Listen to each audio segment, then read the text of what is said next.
పరలోకమందున్న మా తండ్రి, ఈ ప్రత్యేకమైన తండ్రి ఈ సభను బట్టి మీకు స్తుతులు.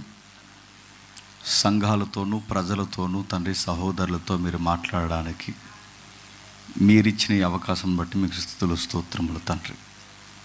ఎవరునూ ఖాళీ అప్పన కూర్చుని ఇక్కడ ఉండిపోక వినబడుతున్న మాటలు మీవని గ్రహించి తండ్రి దాని ప్రకారం నడుచుకునే ధన్యత ఇవ్వండి తండ్రి. నిలబడిన నేను తండ్రి వారికి అర్థమయ్యే రీతిలో బోధించే ధన్యత తండ్రి మాకు అనుగ్రహించి వాడుకుంటారని అర్థిస్తున్నాం తండ్రి. ఈ కష్టం ఈ ప్రయాస తండ్రి కొందరినైనా తండ్రి సంఘంలో బలపరిచి నూతన ఆత్మలను చేరుస్తారని కోరుతూ మమ్ములను మీ బిడ్డలను అందరినీ మీ చేతులకు అప్పగించుకుంటూ క్రీస్తున్నామని ప్రార్థన సమర్పిస్తున్నాం తండ్రి. ఆమె త్వరగా కొన్ని విలువైన సంగతులు విందాం. ఆ మానిటర్ నా వైపు ఇస్తారన్న, నా వైపు ఫిలిప్పీయులకు రాసిన పత్రిక అపోస్తుడైన పౌలు ఫిలిప్పీ సంఘానికి రాసిన పత్రిక 1వ అధ్యాయం 18వ వచనం నుండి సుమారు 28వ వచనం వరకు. ఎవరైనా దయచేసి చదవండి తప్పులు లేకుండా. అయినానేమి మిసచేతనే గాని సత్యము చేతనే గాని ఏ విధము చేతనైనను క్రీస్తు ప్రకటింపబడుచున్నాడు, అందుకు నేను సంతోషించుచున్నాను, ఇక ముందును సంతోషించున్నాను. మరియు నేను ఏ విషయంలోనూ సిగ్గుపడక ఎప్పటి వలననే ఇప్పుడును పూర్ణ ధైర్యముతో బోధించుట వలన నా బ్రతుకు మూలమగనైనను సరే, సావు మూలమగైనను సరే, క్రీస్తు నా శరీరమందు ఘనపరచబడునని నేను మిగులు అపేక్షించుచున్నాను. మిగులు అపేక్షించుచున్న ప్రకారము మీ ప్రార్థన వలనను యేసుక్రీస్తు యొక్క ఆత్మ నాకు సమృద్ధిగా కలుగుట వలనను ఆ ప్రకటన నాకు రక్షణార్థముగా పరిణమించునని నేను ఎరుగుదును. నా మట్టుకైతే బ్రతుకుట క్రీస్తే, చావైతే లాభం. అయినను శరీరముతో నేను జీవించుటయే నాకున్న పనికి ఫలసాధనమైన ఎడల నేను ఏమి కోరుకుందునో నాకు తోచలేదు. ఈ రెండిటి మధ్య ఇరకబడి ఉన్నాను. నేను ఎడలిపోయి క్రీస్తుతో కూడా ఉండవాలని నాకు ఆశ ఉన్నది, అది నాకు మరి. అయినను నేను శరీరం ముందు నిలిచి ఉండటం మిమ్మల్ని బట్టి మరీ అవసరమై ఉన్నది. మరియు ఇట్టి నమ్మకము కలిగి నేను మరలా మీతో కలుసుకుని ఉండుట చేత నన్ను గూర్చి క్రీస్తు యేసునందు మీకున్న అతిశయ అధికమగునట్లు మీరు విశ్వాసమందు అభివృద్ధియు ఆనందము పొందే నిమిత్తము నేను జీవించి మీ అందరితో కూడా కలిసి ఉందునని నాకు తెలియదు. నేను వచ్చి మిమ్మల్ని చూసినను రాకపోయినను మీరు ఏ విషయంలో ఎదిరించే వారికి బెదరక అందరూ ఒక్క భావంతో సువార్త విశ్వాస పక్షమున పోరాడుచు ఏక మనసు గల వారే నిలిచి ఉన్నారని నేను మిమ్మల్ని గూర్చి వినులాగున మీరు క్రీస్తు సువార్తకు తగినట్టుగా ప్రవర్తించడి. అట్లు మీరు బెదరకుండినట్టు వారికి నాశనమును మీకు రక్షణ కలుగుట చూసిన ఉన్నది. ఇది దేవుని వలన కలుగునది. ఆగుదాం. అందరి దగ్గర బైబిల్ ఉందా? ఎవరి దగ్గర బైబిల్ లేకపోయినా పక్కవారు బైబిల్ చూస్తూ వాక్యం వినండి. బైబిల్ లేకుండా వాక్యం వినకూడదు.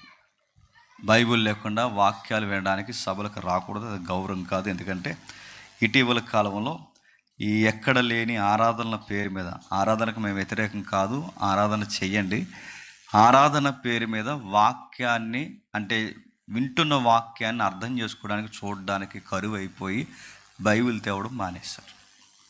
మరి ఏం చేస్తున్నారంటే ఈ ఆరాధన పేరు మీద బైబిల్ని ఎక్కడ పడితే అక్కడ పడేసి ఇష్టానుసారంగా ఎగురుతున్నారు. ఇలాంటి ఆరాధనలు మీరు చేయకపోయినా పర్లేదు, దానివల్ల దేవునికి ఒరిగేదేమీ లేదు. వాక్యం ఉండాలి ఖచ్చితంగా. చెబుతున్నవాడి చేతుల్లో దేవుడు ఎందుకు బైబిల్ పెట్టాడు, వింటున్న మీ చేతుల్లో ఎందుకు బైబిల్ పెట్టాడు? మన ఎరువురం కలిసి ఒళ్ళు దగ్గరెట్టుకుని వాక్యంలో ఏముందో కాస్తంత నేర్చుకుంటాము. రెండవది, ఎందుకు వాక్యాన్ని నేర్చుకోవాలంటే మీరు ఏ విలవెలుపు దగ్గరకు పోయినా, ఏ కులదైవం దగ్గరకు పోయినా అక్కడ నేర్చుకునే దేవుడు ఆ దేవుడు గూర్చి. ఈ దేవుడితో వచ్చిన అతిపెద్ద ప్రాబ్లం ఏంటంటే ఈయన గూర్చి నేర్చుకోవాలి కనుక ప్రతి ఆదివారం పోయినప్పుడు చెబుతున్న ఆయన చేతుల్లో బైబిల్ పెట్టాడు, వింటున్న నీ చేతుల్లో ఒక బైబిల్ పెట్టాడు. ఎందుకు బైబిల్ గ్రంథాన్ని పెట్టావు ప్రభు అంటే నేర్చుకోవాలి. ఈయనను గూర్చి నేర్చుకుంటే కానీ ఒక పట్టాన్ని అర్థం కాడు. ఈయన అర్థం కాకపోతే ఏమవుతుంది? ఈయన అర్థం కాకపోతే ఈయనకి ఎలా ప్రార్థన చేయాలో తెలియదు, ఎలా మాట్లాడాలో తెలియదు, ఏం అడగాలో తెలియదు. ఈయనేంటో నీకు అర్థం కాలేనప్పుడు ఈయనతో నువ్వు మాట్లాడే ప్రయత్నం చేయడం వ్యర్థ ప్రయత్నం అవుతుంది. అందుకే వాక్యాన్ని ఖచ్చితంగా మనం తెలుసుకునే ప్రయత్నం చేయాలి. ఇప్పుడు వాక్యాన్ని మనం చదివాం. ఏముంది వాక్యంలో? ప్రతి దానికి ఒక సందర్భం ఉంటుంది. ఏముంటుంది? సందర్భానుసారంగా వాక్యాన్ని చదవాలి. కొన్ని ట్రిబుల్ తగ్గించుతాం, కొన్ని ట్రిబుల్ తగ్గించు, సౌండ్ కూడా తగ్గించు. ఓకే, ప్రతి దాన్ని సందర్భానుసారంగా చదవాలి. సందర్భానుసారంగా వాక్యం చదవకపోతే దేవుడు మనతో మాట్లాడంటే మాట్లాడు. చాలామంది ఇటీవల కాలంలో నేర్చుకున్నది ఏంటంటే, ఇలాంటి డయాస్లు వేసి ఎవరినైనా గెస్ట్ స్పీకర్గా పిలిచినప్పుడు ఈ పబ్లిక్ అంటే ప్రజలకున్న అతి అదో రకమైన మరి మైథాలజీ ఎలా వచ్చింది, మూఢనమ్మకాలు నాకు తెలియదు, కానీ డైరెక్ట్గా డయాస్ దగ్గరకు వచ్చి పాస్టర్ గారిని అడుగుతారు. పాస్టర్ గారితో ప్రార్థన చేయించుకొని పాస్టర్ గారిని అడుగుతారు, దేవుడు మా గురించి ఏమైనా చెప్పాడంటే మీ గురించి మాకు ఏమీ చెప్పడు. మీరు పదే పదే ఏమైనా చెప్పాడంటే ఇంకేదో చెప్పేస్తాం. ఏం చెప్పడు. ఆయన చెప్పేది ఏదన్నా ఉందంటే ప్రాపర్ ఛానల్ ఒకటే ఉంది, వాక్యం. ఆ వాక్యం ద్వారానే చెప్తాడు ఆయన. ఆ వాక్యం ద్వారా ఎలా చెప్తాడు? నీకు ఏదన్నా ఇప్పటికే బాధ కలుగుంటే, నీకు ఏదన్నా సమస్య కలుగుంటే, అది వ్యాపారమా, సంసారమా, వ్యక్తిగత జీవితమా, స్నేహితులా, ఇక ఏ బాధలు, నీకు ఎలాంటి బాధలున్నా నీలాగే బాధలు పడిన వాళ్ళు ఆల్రెడీ బైబిల్లో ఉంటారు. ఆ సందర్భాలు మనం చదువుతున్నప్పుడు ఆ సందర్భాల్లో వారిని వాదార్చిన దేవుడు ఈ కాలంలో నిన్ను కూడా వాదారుస్తాడని ఒక ధైర్యం వస్తుంది. చూసారా? అది మాట్లాడడం అంటే. అంతేగాని దేవుడు మా గురించి ఏమని చెప్పాడంటే ఏం చెప్తాడు? నీకైనా నాకైనా వాక్యంలో నుంచే చెప్తాడు. అలాంటి సందర్భాన్ని మనం చదివినప్పుడు ప్రతి దాన్ని సందర్భాన్ని తీసుకోవాలి. సందర్భానుసారంగా వాక్యం చదవకపోతే ఏమవుద్ది? ఈ వాక్యానికి ఉన్న ఒక స్టేట్మెంట్ ఏంటంటే, మీరు గమనించండి, ఈ వాక్యంలో ఒకటి కలిపినా ఒకటి తీసినా దీన్ని సరిగ్గా అర్థం చేసుకోకపోతే ఇందులో ఉన్న వ్యాధులన్నీ ఏం చేస్తానంటే చెప్పండి, ఎఫెక్ట్ అవుద్ది అన్నాడు. ఖచ్చితంగా ప్రమాదం వద్దంటే ఈ వాక్యంతో చెలగాటాలు వద్దు. మనకు తెలిస్తే తెలుసు, తెలియకపోతే తెలియదు. దీన్ని ఎలా పడితే అడ్డదిడ్డంగా క్యాలెండర్ల మీద, ఎలా పడితే అలా అడ్డదిడ్డంగా ప్రామిస్ కార్డుల మీద, ఎలా పడితే అలా మీ వెల్కమ్ గేట్ల మీద వేసేసి ఇది మా కోసం అన్నట్టు మీ క్లెయిమ్ చేసుకోవడం మొదలు పెడితే దేవుడు సరే అది వాక్యానుసారంగా రెఫరెన్స్ ఉంటే సరే, కానీ దాన్ని అడ్డగోలు భావాలు తీసి కనుక దాన్ని ఉపయోగించుకోవడం స్టార్ట్ చేస్తే ఇదే వాక్యం మనకు ప్రమాదమై కూర్చుంటుంది. అందుకే వాక్యాన్ని చదువుతున్నప్పుడు చరిత్ర, సందర్భము, వ్యక్తుల యొక్క పరిస్థితులు, ఆ సందర్భంలో దేవుడు ఏం మాట్లాడుతున్నాడు అవి చదువుతున్నప్పుడు ఇప్పుడు దేవుడు మనకి ఈ సందర్భంలో నుంచి ఏమి సెలవిస్తున్నాడు అన్నవి ఇవన్నీ పరిగణలోకి తీసుకుంటేనే దేవుడు వాక్యం నుంచి మనతో మాట్లాడతాడు. అలా మాట్లాడాలంటే దేవుడు ఖచ్చితంగా వాక్యానుసారంగా నడవాలన్న ఆ శక్తి మనకు ఉండాలి. రెండవది, ఈ సొసైటీలో అప్పుడప్పుడు మనకు కొన్ని ఎగ్జాంపుల్స్ మనకు కనబడతాయి. ఎవడైనా చీకట్లో నడుస్తున్నాడు అనుకోండి, ఆ చీకట్లో నడుస్తున్న వాడికి ఎదర గొయ్యుందో, నుయ్యుందో, పాముందో, ప్రమాదం ఉందో తెలియాలి అంటే ఆ చీకట్లో నడుస్తున్న వాడి చేతిలో ఒక టార్చ్ లైట్ ఉండాలి. ఆ టార్చ్ ఎప్పుడైతే ఉంటుందో వాడి ఎదర గొయ్యుందో, నుయ్యుందో, పాముందో వాడికి అర్థమవుద్ది. ఈ లాజిక్, ఈ ఎగ్జాంపుల్ మీకు అర్థమైతే ఈ చీకటి ప్రపంచంలో బ్రతుకుతున్న మనం, మనుషుల మోసం, వ్యవస్థల మోసం, ఉద్యోగాల మోసం, ఈ చీకటి ప్రపంచంలో బ్రతుకుతున్న మనం రేపు నెక్స్ట్ ఏం జరగబోతుందో నా అడుగులు, నా మాటలు, నా మడుగులు ఎలా ఉండాలో తెలియాలంటే నా చేతిలో ఉండే ఒకే ఒక్క లైట్ ఏంటో తెలుసా? వాక్యము. అందుకే దావీదు గారు ఏమంటారంటే, గుర్తుపెట్టుకోండి, దావీదు గారు ఏమంటారంటే నీ వాక్యము నా పాదాలకి దీపం. అంటే నేను ఎలా నడవాలో, ఎలా మాట్లాడాలో, నా సంసారం ఏంటో, నా సేవ ఏంటో ఒక్కటేంటి, నా ఎంటైర్ లైఫ్ ఒకే ఒక్క గైడ్లైన్స్ బుక్ వాక్యం. అందుకు వాక్యాన్ని అర్థం చేసుకుంటూ చదవాలి. ఇప్పుడు మనం చదివాం. ఏంటి దీని సందర్భం? ఇది ఒక పత్రిక, ఇది ఒక ఎమర్జెన్సీ పత్రిక. అతి ప్రమాదంలో ఉన్న వారికి, బెదిరిపోతున్న వారికి, బెదిరించేవారు ఎక్కువైపోయినప్పుడు ఆ బెదిరిపోతున్న వారిని చూసి సంగమా, చిన్న మంద, నువ్వు భయపడవద్దని చెప్పడానికి ఒక సీనియర్ సిటిజన్ రాసిన ఒక పర్సనల్ లెటర్ లాంటి ఒక లెటర్ని, వ్యక్తిగత ఉత్తరాన్ని బహిరంగ ఉత్తరంగా సంఘానికి రాసిన ఒక పత్రిక. అంటే ఇది అత్యవసరమైన పత్రిక. ఈ పత్రికను ఎందుకు రాశాడు, ఎలాంటి సందర్భాల్లో రాశాడు, మీకు సందర్భం చెప్తాను వినండి. ఏదన్నా ఒక పత్రిక అంటే పౌలు గారు రాసిన సుమారు అంటే కొంతమంది 13 అంటారు, కొంతమంది 14 పత్రికలు అనేది. ఎందుకంటే కొంతమంది ఎబ్రీ పత్రికను ఒప్పుకుంటారు, కొంతమంది ఒప్పుకోరు. ఏది ఏమైనా భాషా శైలిని బట్టి అది ఎబ్రీ పత్రిక కూడా పౌలే రాశాడు అంటారు. ఈ 14 పత్రికల్లో ఏ విషయం మనకు అర్థం కావాలన్నా పత్రిక యొక్క పునాదులు, పత్రిక యొక్క మూలాలు ఎక్కడ ఉంటాయంటే అపోస్తుల కార్యంలో ఉంటాయి. ఏ సందర్భాన్ని మనం అర్థం చేసుకోవాలంటే దీని పునాదులు అపోస్తుల కార్యాలు ఉంటాయి కనుక ఈ పత్రిక ఎందుకు రాస్తున్నాడు, ఎంత ఒత్తిడితో ఎందుకు రాస్తున్నాడు తెలియదు. దీని బ్యాక్గ్రౌండ్ అపోస్తుల కార్యంలో ఉంటుంది. అపోస్తుల అంటే ఫిలిప్పీ పత్రిక యొక్క బ్యాక్గ్రౌండ్ అపోస్తుల కార్యాలు ఉంటుందంటే ఉంటుంది. ఏముంటుంది సందర్భం చెప్తాను వినండి. అపోస్తులైన పౌలు గారు పరిసర ప్రాంతాల్లో సువార్త చేసుకుంటూ తిరుగుతాడు. ఆయన సువార్త చేస్తూ తిరుగుతున్నప్పుడు ఒక భయంకరమైన మనుషుల యొక్క మోక దొమ్మి కేసులో పౌలు గారిని తీసేయాలనుకుంటారు. ఒకడు కొడితే కేసు, ఇద్దరు కొడితే కేసు, ఊరందరూ కలిసి కొడితే దొమ్మి. అలాంటి పనులు చేయకండి, ఇదేదో బాగుందని.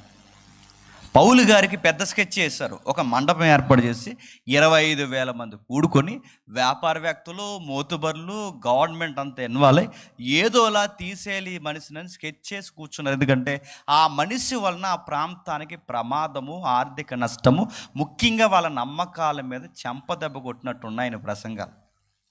ఏమైందంటే ఆ రోజుల్లో ఒక పెద్ద టెంపుల్ ఉంది. ఆ పెద్ద టెంపుల్ పేరు డయానా, అర్తిమీదేవి గుడి. ఆ గుడి ఆ రోజుల్లో చాలా పెద్ద పేరు. అక్కడికి వెళ్ళిన వారందరికీ మంచి జరుగుతుందని ఒక నమ్మకం. జనాల్లో ఉన్న నానుడు అలవాటు ఏంటంటే అదుగో పులంటే చెప్పండి, జరిగలేదు, జరగబోయేది లేదు, జరిగింది లేదు, పాడు లేదు. కానీ ఆ గుడికి వెళ్తే మంచి జరుగుతుందని ఎవడో చెప్పాడు. ఆ చెప్పుడు ఇంకొకటి చెప్పాడు. ఆ చెప్పిన వార్త అలా పాకి పబ్లిక్లో ఒక టాక్ వచ్చింది. ఆ టాక్ ఏంటంటే ఆ గుడికి వెళ్తే మంచి జరుగుతుంది. పిల్లలు కావాలా, అమ్మవారి దగ్గరికి రండి, అదే అర్తిమీదేవి గుడికి. ఆర్థిక నష్టాల్లో ఉన్నారా, అర్తిమీదేవి గుడికి రండి.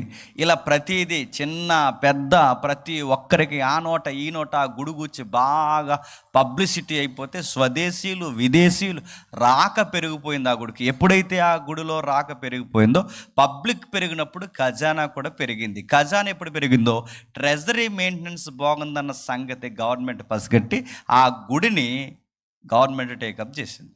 ఎప్పుడైతే ఆ గవర్నమెంట్ ఆ గుడిని మెయింటైన్ చేస్తుందో అంతా బాగుంది. గవర్నమెంట్కి లాభాలు బాగున్నాయి, స్థానిక మోతుబర్లకి లాభాలు బాగుంది.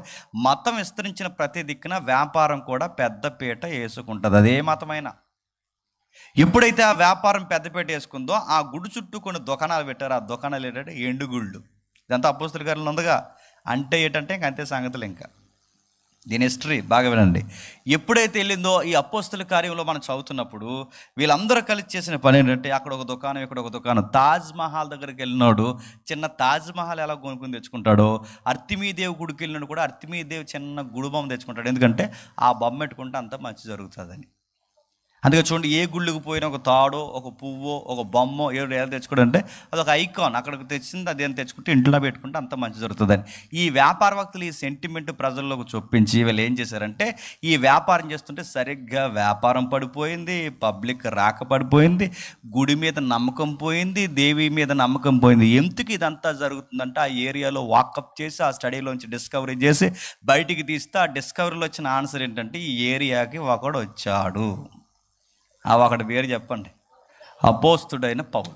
ఆ పౌలు వచ్చి ఏం చేశాడు, చేతులతో చేయబడినవి దేవతలకు కాదనియు మనం చేసుకున్నది సృష్టికర్త అవదను, ఎండి బంగారము కర్రల్లో దుక్కల్లో దేవుడు ఉండనడు, రాళ్ళ రప్పల్లో దేవుడు లేడని, దేవుడు అన్నవాడు మనం సృష్టించాలి తప్ప దేవుడిని మనం సృష్టించకూడదని ఇలాంటి లాజికల్ మెసేజ్లు ఎప్పుడైతే పబ్లిక్ చెప్పాడో ఈ పబ్లిక్లో అవేర్నెస్ స్టార్ట్ అయ్యి అంటే మనం మొక్కుతున్నది మనం సృష్టించుకున్న వాటిన్నా అని చెప్పి సృష్టికర్త ఎక్కడున్నాడని పౌలు చుట్టూ ఎదిగి ఆ ప్రసంగాలు వింటున్నప్పుడు పబ్లిక్ అలాగెళ్ళి పబ్లిక్ ఇలా తిరిగి పౌలు చుట్టూ ప్రసంగాలు వింటుంటే ఈ పౌలు అనేవాడు వచ్చిన తర్వాత ఈ మనుషుల్ని గుడిలకు రాకుండా గోపురాలు రాకుండా చేశాడు. దీనివల్ల మన గుడి ఆదాయం పడిపోయింది, మన వ్యాపారం ఆదాయం పడిపోయింది, దీనివల్ల మనకు నష్టం ఎక్కువ జరుగుతుంది.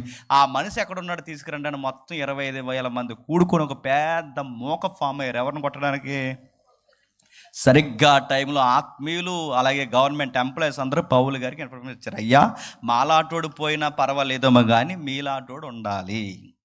అందుకని ఆత్మీయులుగా మేము కోరుకుంటుంది ఏంటంటే దయచేసి ఈ లాండ్ ఆర్డర్ ప్రాబ్లం తగ్గేంత వరకు మా గోడు విని దయచేసి ఇక్కడి నుంచి రాత్రికి రాత్రి వెళ్ళిపోండి అయ్యా, మిమ్మల్ని గోజాడుతున్నాం, మిమ్మల్ని మేము బతుకులు ఆడుకుంటున్నామని ఆత్మీయులు కూడా బతుకున్నారు. ఆత్మీయులతో పాటు గవర్నమెంట్ ఎంప్లాయీలు అధికారులు ఈయనకి ఫ్రెండ్స్ ఉన్నారు. ఎవరికి? పౌలు గారు. మరి ఆ టైంలో ఇలాంటి ఫీల్డ్లో తిరిగేవాడుగా ఆయన కూడా ఏం చేస్తున్నా, అలా ఫ్రెండ్స్ కూడా ఏమైనా, బాబు నీకు చెప్తున్నా, మై ఫ్రెండ్ నీకు ఏం చెప్తున్నా అంటే ప్రాబ్లం చాలా ఎక్కువ ఉంది, కొంతకాలం ఇక్కడి నుంచి వెళ్ళిపోతే ప్రాబ్లం కొంచెం అణిగిపోద్ది, అందుకే మేము ఏం చెప్తున్నా అంటే దయచేసి వెళ్ళిపోంటే అటు గవర్నమెంట్ అధికారులు ఆత్మీయులు కలిసి పౌలు గారిని పంపించేస్తే అక్కడి నుంచి బయలుదేరి వెళ్ళిపోతున్నప్పుడు పరిశుద్ధాత్ముడు అట్టిపోతున్న వ్యక్తిని ఒక వేపుగా ప్రయాణంగా నడిపించాడు. బలవంతపు ప్రయాణం అది. ఆ బలవంతపు ప్రయాణం అటువైపుగా ఎందుకు నడుస్తుందంటే ఒక ఆవిడ నది దగ్గర కూర్చుని ప్రార్థన చేస్తుందట. మర్చిపోకండి, ఫిలిప్పీ పత్రిక బ్యాక్గ్రౌండ్ ఏడో చూస్తున్నాం. ఇదంతా అర్థం కాబట్టి దీని వెనకాల చరిత్ర ఖచ్చితంగా తెలియాల్సిందే. అటుగా పోతున్న ఆయన్ని ఒక బలవంతంగా, అంటే పరిశుద్ధాత్ముడు బలవంతపు ప్రయాణం తీసుకొచ్చాడు. ఎందుకంటే ఆ మాసిదోనియా ఏరియాలు, అంటే మాసిదోనియా అంటే యుగేస్లేవియా, అక్కడ ప్రార్థన చేస్తుండే ఒక ఆవిడ. ఆ రోజులో ఆవిడ పెద్ద వ్యాపారవేత్త, పెద్ద వ్యాపారం చేస్తుంది. ఆవిడ పేరు లూదియా. ఆవిడ వ్యాపారం చేస్తుందంట. ఎంత వ్యాపారం, ఎంత లాభాలు, ఎంత బిజీగా ఉన్నా సాయంత్రం అయ్యేసరికి సరిగ్గా ఎక్కడికి వస్తుందట, ఆ నది దగ్గరకు వచ్చి ప్రార్థనలో కూర్చుంటుంది. మనం ఎలాంటి వాళ్ళం అంటే మన జీవితాలకు ప్రార్థన ఉంటే పని ఉండదు, పని ఉంటే అదే వద్దన్నాడు దేవుడు. పని చేయాలి, చెప్పండి, ప్రార్థన చేయాలి. ఎందుకు ఇవన్నీ ఎగ్గొట్టావంటే ప్రార్థన పోయానంటారు.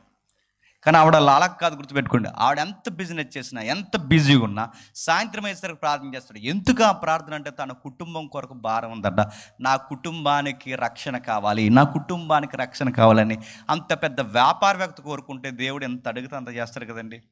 దేవుడు ఏమన్నాడంటే నీ కుటుంబానికి రక్షణ కాదు, ఎంటైర్ మాసిదోనియాకే రక్షణ ఇస్తానన్నట్టుగా, అంటే నీ ప్రాంతానికే రక్షణ ఇస్తానన్నట్టుగా అపోస్తుడైన పౌలు నా ఏరియాకి పంపితే సరిగ్గా ప్రార్థనకు వెళ్తున్న టైంలో, బాగా వినండి, సరిగ్గా ప్రార్థనకు వెళ్తున్న టైంలో మార్గం మధ్యలో కేసు తగిలింది. ఆ కేసు ఏంటంటే ఒక టీనేజ్ అమ్మాయికి దయ్యం పట్టింది. ఆ దయ్యం పట్టిన ఆ టీనేజ్ అమ్మాయి పేరు పుథేను అనే చిన్నది. ఆ అమ్మాయికి ఎప్పుడైతే దయ్యం పట్టిందో, దయ్యం పట్టినప్పుడు సరిగ్గా అమ్మాయికి మానసిక రుగ్మత, దయ్యం యొక్క ప్రభావం రెండు కలగలిపి అమ్మాయిని ఇష్టానుసారంగా ఆడిస్తుంటే ఆ అమ్మాయి పిచ్చి పిచ్చి మాటలు మాట్లాడుతుంది. పిచ్చి పిచ్చి మాటలని ఈ అమ్మాయి యజమానులు ఏం చేశారంటే ఇది భవిష్యత్తు అన్నారు. ఏంటంట, ఈ అమ్మాయి చెప్తున్నదంతా భవిష్యత్తు చెప్తుంది, రండి మీకు జ్యోతిష్యం చెప్పమని ఒక బోర్డు పెట్టి ఆ అమ్మాయి మాట్లాడుతున్న పిచ్చి పిచ్చి మాటలకు జ్యోతిష్యం అని చెప్పి ప్రజలకి భవిష్యత్తు చెప్తున్నట్టు బిల్డప్ ఇచ్చారు. ఈ యొక్క అలవాటు ఎక్కడి నుంచి వచ్చిందంటే బబులోను సామ్రాజ్యం దగ్గర నుంచి అలవాట్లు ఉన్నాయి. ఈ అలవాట్లు దయ్యాలను సంప్రదించడం, దయ్యాల పట్టణాలతో మాట్లాడడం, దయ్యం ద్వారా భవిష్యత్తు తెలుసుకోవడం, ఈ ప్రాక్టీస్ దానియేలు కాలం చూసారా. ఆ టైం నుంచి కూడా బబులోను ప్రజలకి అలవాట్లు ఎక్కువ. అంటే ప్రజలకు ఉండే ఒక భయంకరమైన అలవాటు ఏంటంటే ఆత్మల ద్వారా రేపు ఏం జరగబోతుందో తెలుసుకోవాలనే కుతూహలం ఈ రోజుకి ఉంది. అందుకే ముగ్గేసి పండెట్టి అవన్నీ పెట్టి రావే ఏం చేస్తున్నామని మా అమ్మమ్మని వెళ్తారు. మా అమ్మమ్మ ఎక్కడ ఉంది? మీ మండపేటలో ఉన్న బాగా అలవాటు చెప్పిన పసరే వేస్తారు. పసర, ఆ పసరేసి చేతిలో ఇదేం ల్యాప్టాప్ అని అంటున్నారు. కనబడడానికి కనబడుతుంది కానీ ఏం కానీ నా బొంద కనబడుతుంది. ఏం కనబడుతుందండి? కనబడుతుందా? ఏం కనబడుతుంది అంటే నువ్వు వినేవాడివి సోదిగాడివి అయితే నీకు సోది చెప్పడానికి సోదిగాళ్ళు 70 మంది ఉంటారు. ఇలాంటి అంటే అదిగో చనిపోయినామని పిలుస్తున్నాం, ఆత్మను పిలుస్తున్నాం, భవిష్యత్తు చెప్తాను అడుగుతున్నాను. ఆత్మ వస్తుందా, భవిష్యత్తు చెప్తుందా, ఇదంతా జరిగే కార్యక్రమం. వినేవాడు ఉంటేనట ఎవరో పురాణం చెప్పారట. ఎవరో అది అలాగే ఆడింటున్నాడు. జ్ఞానం లేనివాడు ప్రతి మాట నమ్మనన్నట్టు ఆ రోజుల్లో పబ్లిక్లో క్రీస్తుని కూర్చిన జ్ఞానం కరువైపోయింది కనుక ఈ క్రీస్తుని నమ్మని వారు అందరూ ఆ పిల్ల ఏదో చెప్తుందని అక్కడ పోయారు. ఆ పిల్ల ఏం చెప్తుంది, గాలి మాటలు మాట్లాడుతుంటే దానికి వివరణ ఇచ్చుకుంటూ కూర్చున్నారు. ఎవరు? ఈ పెద్ద మనుషులు. ఏంటనుకుంటున్నారు? మీకు ఎలా జరుగుద్ది, అలా జరుగుద్ది అని చెప్తే సరిగ్గా ఈ కేసుని ఎవరు చూశారంటే చెప్పండి, పౌలు గారు చూశారు. ఒకప్పుడు మీకు గుర్తుందా లేదా, సాంభవి అని ఒక అమ్మాయి ఉండేది. చాలా క్రితం 2011, 12 ఆ టైంలో సాంభవి అని ఒక అమ్మాయి ఉండేది. ఆ అమ్మాయికి ఏమీ తెలియదు, చాలా చిన్నపిల్ల. ఆ చిన్నపిల్లతో భవిష్యత్తు చెప్పించేసేవారు. గుర్తుందా? ఇలా చిన్న పిల్లకేసుకుని టైట్ పిట్టిగా ఒక పిల్లకేసుకుని దాన్ని ఏదో అంటారు. ఆ పిల్లకి ఏంటమ్మా ఓనీ స్టైల్ అది ఇలా చిన్న పిల్లకి వేసుకుని ఇలాగ వేసుకుని ఆ టీవీ నైన్లో అక్కడ కూర్చుని ఇలాగ బుజ్జి బొగ్గలు వేసుకుని ఎంత ఉండేదని పుట్టది. అది చెప్పేసి భవిష్యత్తు ఏం చెప్పేదంటే ప్రపంచం అంతమైపోతుంది దేవుడు నా ద్వారా చెప్తున్నాడు, ప్రపంచం అంతమైపోతుంది దేవుడు నా ద్వారా చెప్తున్నాడు. అంటే ప్రపంచం అంతమైపోతులే, ప్రపంచం అంతమైపోయే టైంలో దేవుడు ఏం చేస్తాడంటే నాన్ వెజ్ తినే వాళ్ళని అందరినీ చంపేస్తాడంటే వచ్చి ఎవరిని చంపేస్తాడట? నాన్ వెజ్ తినే వాళ్ళు చంపేస్తాడు. మరి చంపేసి మరి ఎవరిని బతికిస్తాడంటే పప్పు చెప్పండి తోటకూరలు ఎవరైతే తింటున్నారో వాళ్ళని బతికేది. ఇవి సీరియస్ న్యూస్లు అండి ఆ రోజుల్లో. ఇలాంటి పెద్ద వార్తలు చెప్పే అమ్మాయి ఏం చెప్పేదంటే మా ఫ్రెండ్ ఎక్కడ ఉన్నాడు, మా ఫ్రెండ్ దేశానికి దేవుడు స్వేచ్ఛ ఇవ్వబోతున్నాడు. మా ఫ్రెండ్ దేశం ఏ దేశం అంటే టిబెట్ అన్నాడు. ఆవిడ ఫ్రెండ్ ఎవరట? టిబెట్లో ఎవరుంటారు? దలైలమ్మ. ఆ దలైలమ్మని గత జీవితంలో మేము ఫ్రెండ్స్, ఇప్పుడు మళ్ళీ ఇలా పుట్టాము, మళ్ళీ నేను వచ్చాను, స్వేచ్ఛ రాబోతుంది, టిబెట్కి స్వతంత్రం వస్తుంది, మాంసం తిన్న వాళ్ళందరినీ ఎంతమంది ఎన్ని ఇంటర్వ్యూలు అడిగినా మాంసం తిన్న వాళ్ళని చంపేస్తాడు, పప్పు తిన్న వాళ్ళని బతికిస్తాడు, టిబెట్కి స్వతంత్రం ఇస్తాడు, మా ఫ్రెండ్ని మేము కలుసుకుంటాం. ఇదే వార్త చెప్తే మీరు నమ్ముతారో లేదో, దలైలమ్మ విజయవాడకి హైదరాబాద్కి అమ్మాయిని కలవడానికి వచ్చినట్టు మీరు నమ్మగలరా? ఎక్కడ దలైలమ్మ, ఎక్కడ టిబెట్ దేశం, ఎక్కడ మన తెలుగు రాష్ట్రాలు, ఎక్కడ కలవడానికి వచ్చినంటే జనాలకుండే పిచ్చి ఏంటి చెప్పిన భవిష్యత్తు ఇలా జరుగుతుందని ఏమి ఎరగని పసిపిల్ల చెప్పినా దయ్యం పెట్టినోడు అటు ఇటు ఊగుతుని పిచ్చి మాటలు మాట్లాడుతున్నా అది భవిష్యత్తు అనుకునే అమాయక ప్రపంచం ఈ రోజుకి ఉంది. ఇన్ని వేల సంవత్సరాలు ఇంత సైన్స్ ఇంత అప్డేట్ యుగంలో కూడా ఇలాంటివి నమ్ముతున్న వారు ఈ రోజు ఉన్నారంటే మళ్ళీ చెప్తున్నాను ఆ రోజుల్లో ఇంకా ఎక్కువ ఉండరు చెప్పండి, ఇంకెక్కువ ఉంటారు అడుగుతున్నాను. ఈ రోజుల్లోనే ఎలా ఉన్నారంటే ఆ రోజుల్లో ఇంకా ఎక్కువ ఉంటారు, ఖచ్చితంగా ఉంటాడు. ఎవడికో నిన్న మొన్న మీరు వార్త చూసారు లేదో, ఇదిగో ఇక్కడ మీకు వాస్తు ఇటు ఉంది, ఎందుకు అనిపిస్తుంది మీ బిల్డింగ్ కింద లంకి బిందులు ఉన్నాయన్నట్టు. అన్ని బిందులు పక్క దోసి ఆ బిందులు దొరకడం మొత్తం బిల్డింగ్ అడిగిపోయింది దానికి. ఆడెవడ చిన్నోడ ఎంబీబీఎస్ డాక్టరే లంకి బిందులు ఉన్నాయని నమ్మితేనే అడుగుతున్నాను. అరే ఇంత సైన్స్ యుగంలో ఇంత చదువు ఇంత లాజిక్ ఉన్న కాలంలో ఇలాంటివి నమ్ముతున్నారంటే 2000 సంవత్సరాల క్రితం ఇంకా ఎక్కువ నమ్ముతారా నమ్మరా? అందుకే ఆ అమ్మాయి ద్వారా ఏదో భవిష్యత్తు జరుగుతుందని తెలుసుకునేడానికి రకరకాల జనాలు అంటే ఆ ఏరియాలో అర్తిమీదేవి గుడి, ఆ పై ప్రాంతాలు ఇలాంటి మూఢనమ్మకాలు, ఈ కింద ప్రాంతాలు ఇలాంటి మూఢనమ్మకాలు, ఈ మూఢనమ్మకాలు జాడ్యాలు వీళ్ళ మెథాలజీలు అన్నింటిని వదిలించడానికి మనిషి సువార్త పట్టుకుని తిరుగుతుంటే ఆ అమ్మాయికి పట్టిన దయ్యాన్ని వదిలించి ఆ అమ్మాయికి సహాయం చేస్తే ఆ అమ్మాయి వలన యజమానికి లాభం పోయిందని చాలా సీరియస్ అయిపోయారు. ఎవరు? ఆ స్థానిక ప్రజలు. మాసిదోనియా ఏరియాలో ఉన్నారు చూసారా, ఆ స్థానిక ప్రజలు. అంటే మాసిదోనియాకి క్యాపిటల్ లేదంటే ఫిలిప్పి పట్నం. ఈ ఏరియాస్ అంటే ఈ 2 జంట నగరాలుగా ఉంటాయి. ఆ ఏరియాలో ఎప్పుడైతే ఈ పౌలు గారు సువార్త చెప్పి ఆ అమ్మాయికి పట్టిన దయ్యాన్ని వదిలించాడో, ఎప్పుడైతే దయ్యం వస్తే అమ్మాయి వల్ల లాభాలు పోతుందని చాలా సీరియస్ అయిపోయే వాళ్ళు ఏం చేశారంటే పౌలు గారిని ఎట్లా అయినా సరే ఆయన యొక్క అంతం చూడాలని చెప్పి అర్జెంటుగా అరెస్ట్ చేసి ఆయన కాళ్ళకు బండేసి బిగించి తీసుకెళ్ళి లోపల పడేస్తే ఆ లోపల పడేసినోడు కుదురుంటాడా? ఆరాధన స్టార్ట్ చేశాడు. ఆ చేసిన ఆరాధనకి శరసాల పునాదులు కదిలిపోయాయి, శరసాలు తెరిసిపోయాయి, సైనికులు బెదిరిపోయారు. ఆ పాటలిని ఎవరు మారిపోయారంట? అది ఎక్కడి వరకు మనకు తెలుసు. ఒక పక్క ఖైదీలు మారిపోయారు, జైలు అధికారులు మారిపోయారు, ఎంత మారిపోయారు. కేవలం ఆయన ఆరాధన చేయలేదట. ఆ ఉన్న రోజులను ఏం చేశాడంటే ఇప్పుడు సరిగ్గా ఈయన అరెస్ట్ చేశారన్న సంగతి సంఘానికి విడబడింది. ఏ సంఘం? ఫిలిప్పి సంఘానికి. ఎప్పుడైతే ఈ సంఘానికి విడబడిందో నాకు ఏం కాదు, ఒకవేళ నాకు ఏమైనా అయినా నేను వచ్చినా రాకపోయినా ఎదిరించి వారికి బెదరక మీరు ధైర్యంగా ఉండాలని ఈ జైల్లోంచి పత్రిక రాస్తున్నాను. నేను లోపల చాలా ఆనందంగా ఉన్నాను ప్రభుని బట్టి. ఒకవేళ బ్రతుకుతే క్రీస్తు, చావైతే లాభం, నాకు ఏ టెన్షన్ లేదు, నేను ధైర్యంగా ఉన్నాను, మీరు కూడా ధైర్యంగా ఉండండి అని రాసిన ఎమర్జెన్సీ లెటర్. చెప్పండి, ఫిలిప్పీలకు రాసిన పత్రిక. అంటే ఆయన జైల్లో ఎందుకున్నట్టు ఒక అమ్మాయికి సాయం చేసినందుకు ఉన్నాడు. ఆయన లోపల ఎందుకు పడేశారంటే ఒక అమ్మాయికి దయ్యాన్ని వదిలించినందుకు ఉన్నాడంటే వీళ్ళు అసూయ పడిపోయి వీళ్ళ లాభాలు పోతుందని తీసుకెళ్ళి బండేసి బిగించి ఆ గొలుసులతో ఆయన బాధిస్తే ఆ టైంలో లోపల వర్షిప్ మాత్రమే కాదు ఆ లోపల కూర్చుని పత్రికలు రాయని స్టార్ట్ చేశాడు. ఆ పత్రికల్లో ఒక పత్రికే చెప్పండి ఫిలిప్పీలకు రాసిన పత్రిక. రాసి ఏమంటున్నాడు? ఒక ముఖ్యమైన సంగతులు చెప్తున్నాడు. ఏమని చెప్తున్నాడు? 1వ అధ్యాయం 9వ వచనం చూడండి ఏమని చెప్తున్నాడో. మీరు శ్రేష్టమైన కార్యములను వివేచింపగలవారగుటకు మీ ప్రేమ తెలివితోనూ సకల విధములైన అనుభవ జ్ఞానముతోనూ కూడినదై అంతకంతకు అభివృద్ధి పొందవలనని ఇందువలన దేవునికి మహిమయు స్తోత్రము కలుగునట్లు మీరు యేసుక్రీస్తు వలన నీతి ఫలములతో నిండుకొనిన వారై క్రీస్తు దినమునకు నిష్కాపటులను నిర్దోషులను కావాలని ప్రార్థించుచున్నాను. ఈ పత్రికను అలా పిండితే ఈ పత్రిక ఏం సారాంశం పబ్లిక్ లేదా సమాజానికి లేదా ఆ సమాజంలో ఉన్న సంఘానికి, క్రీస్తు సమాజానికి పౌలు గారు ఏం కంటెంట్ రాశారంటే, ఈ పత్రిక అంత పిండితో వచ్చిన కంటెంట్ ఏంటో చెప్పిన, క్రీస్తు కొరకు పరిస్థితులు ఎలా ఉన్నా బతకాలి. దీన్ని ఏమంటారంటే లివింగ్ ఫర్ క్రైస్ట్ అంటారు. క్రీస్తు కొరకు జీవించడం, క్రీస్తు కొరకు బ్రతకడం అంటే ఎలా బ్రతకాలంటే 9వ వచనంలో రాస్తున్నాడు, మీరు బ్రతికే విధానంలో మీకు శ్రేష్టమైన కార్యాల విషయంలో వివేచన ఉండాలి. క్రీస్తు కొరకు జీవించడంలో బాగా వినాలి, క్రీస్తు కొరకు జీవించడంలో వివేచన జ్ఞానం ఉండాలంట. ఏ విషయాల్లో వివేచన జ్ఞానం ఉండాలి?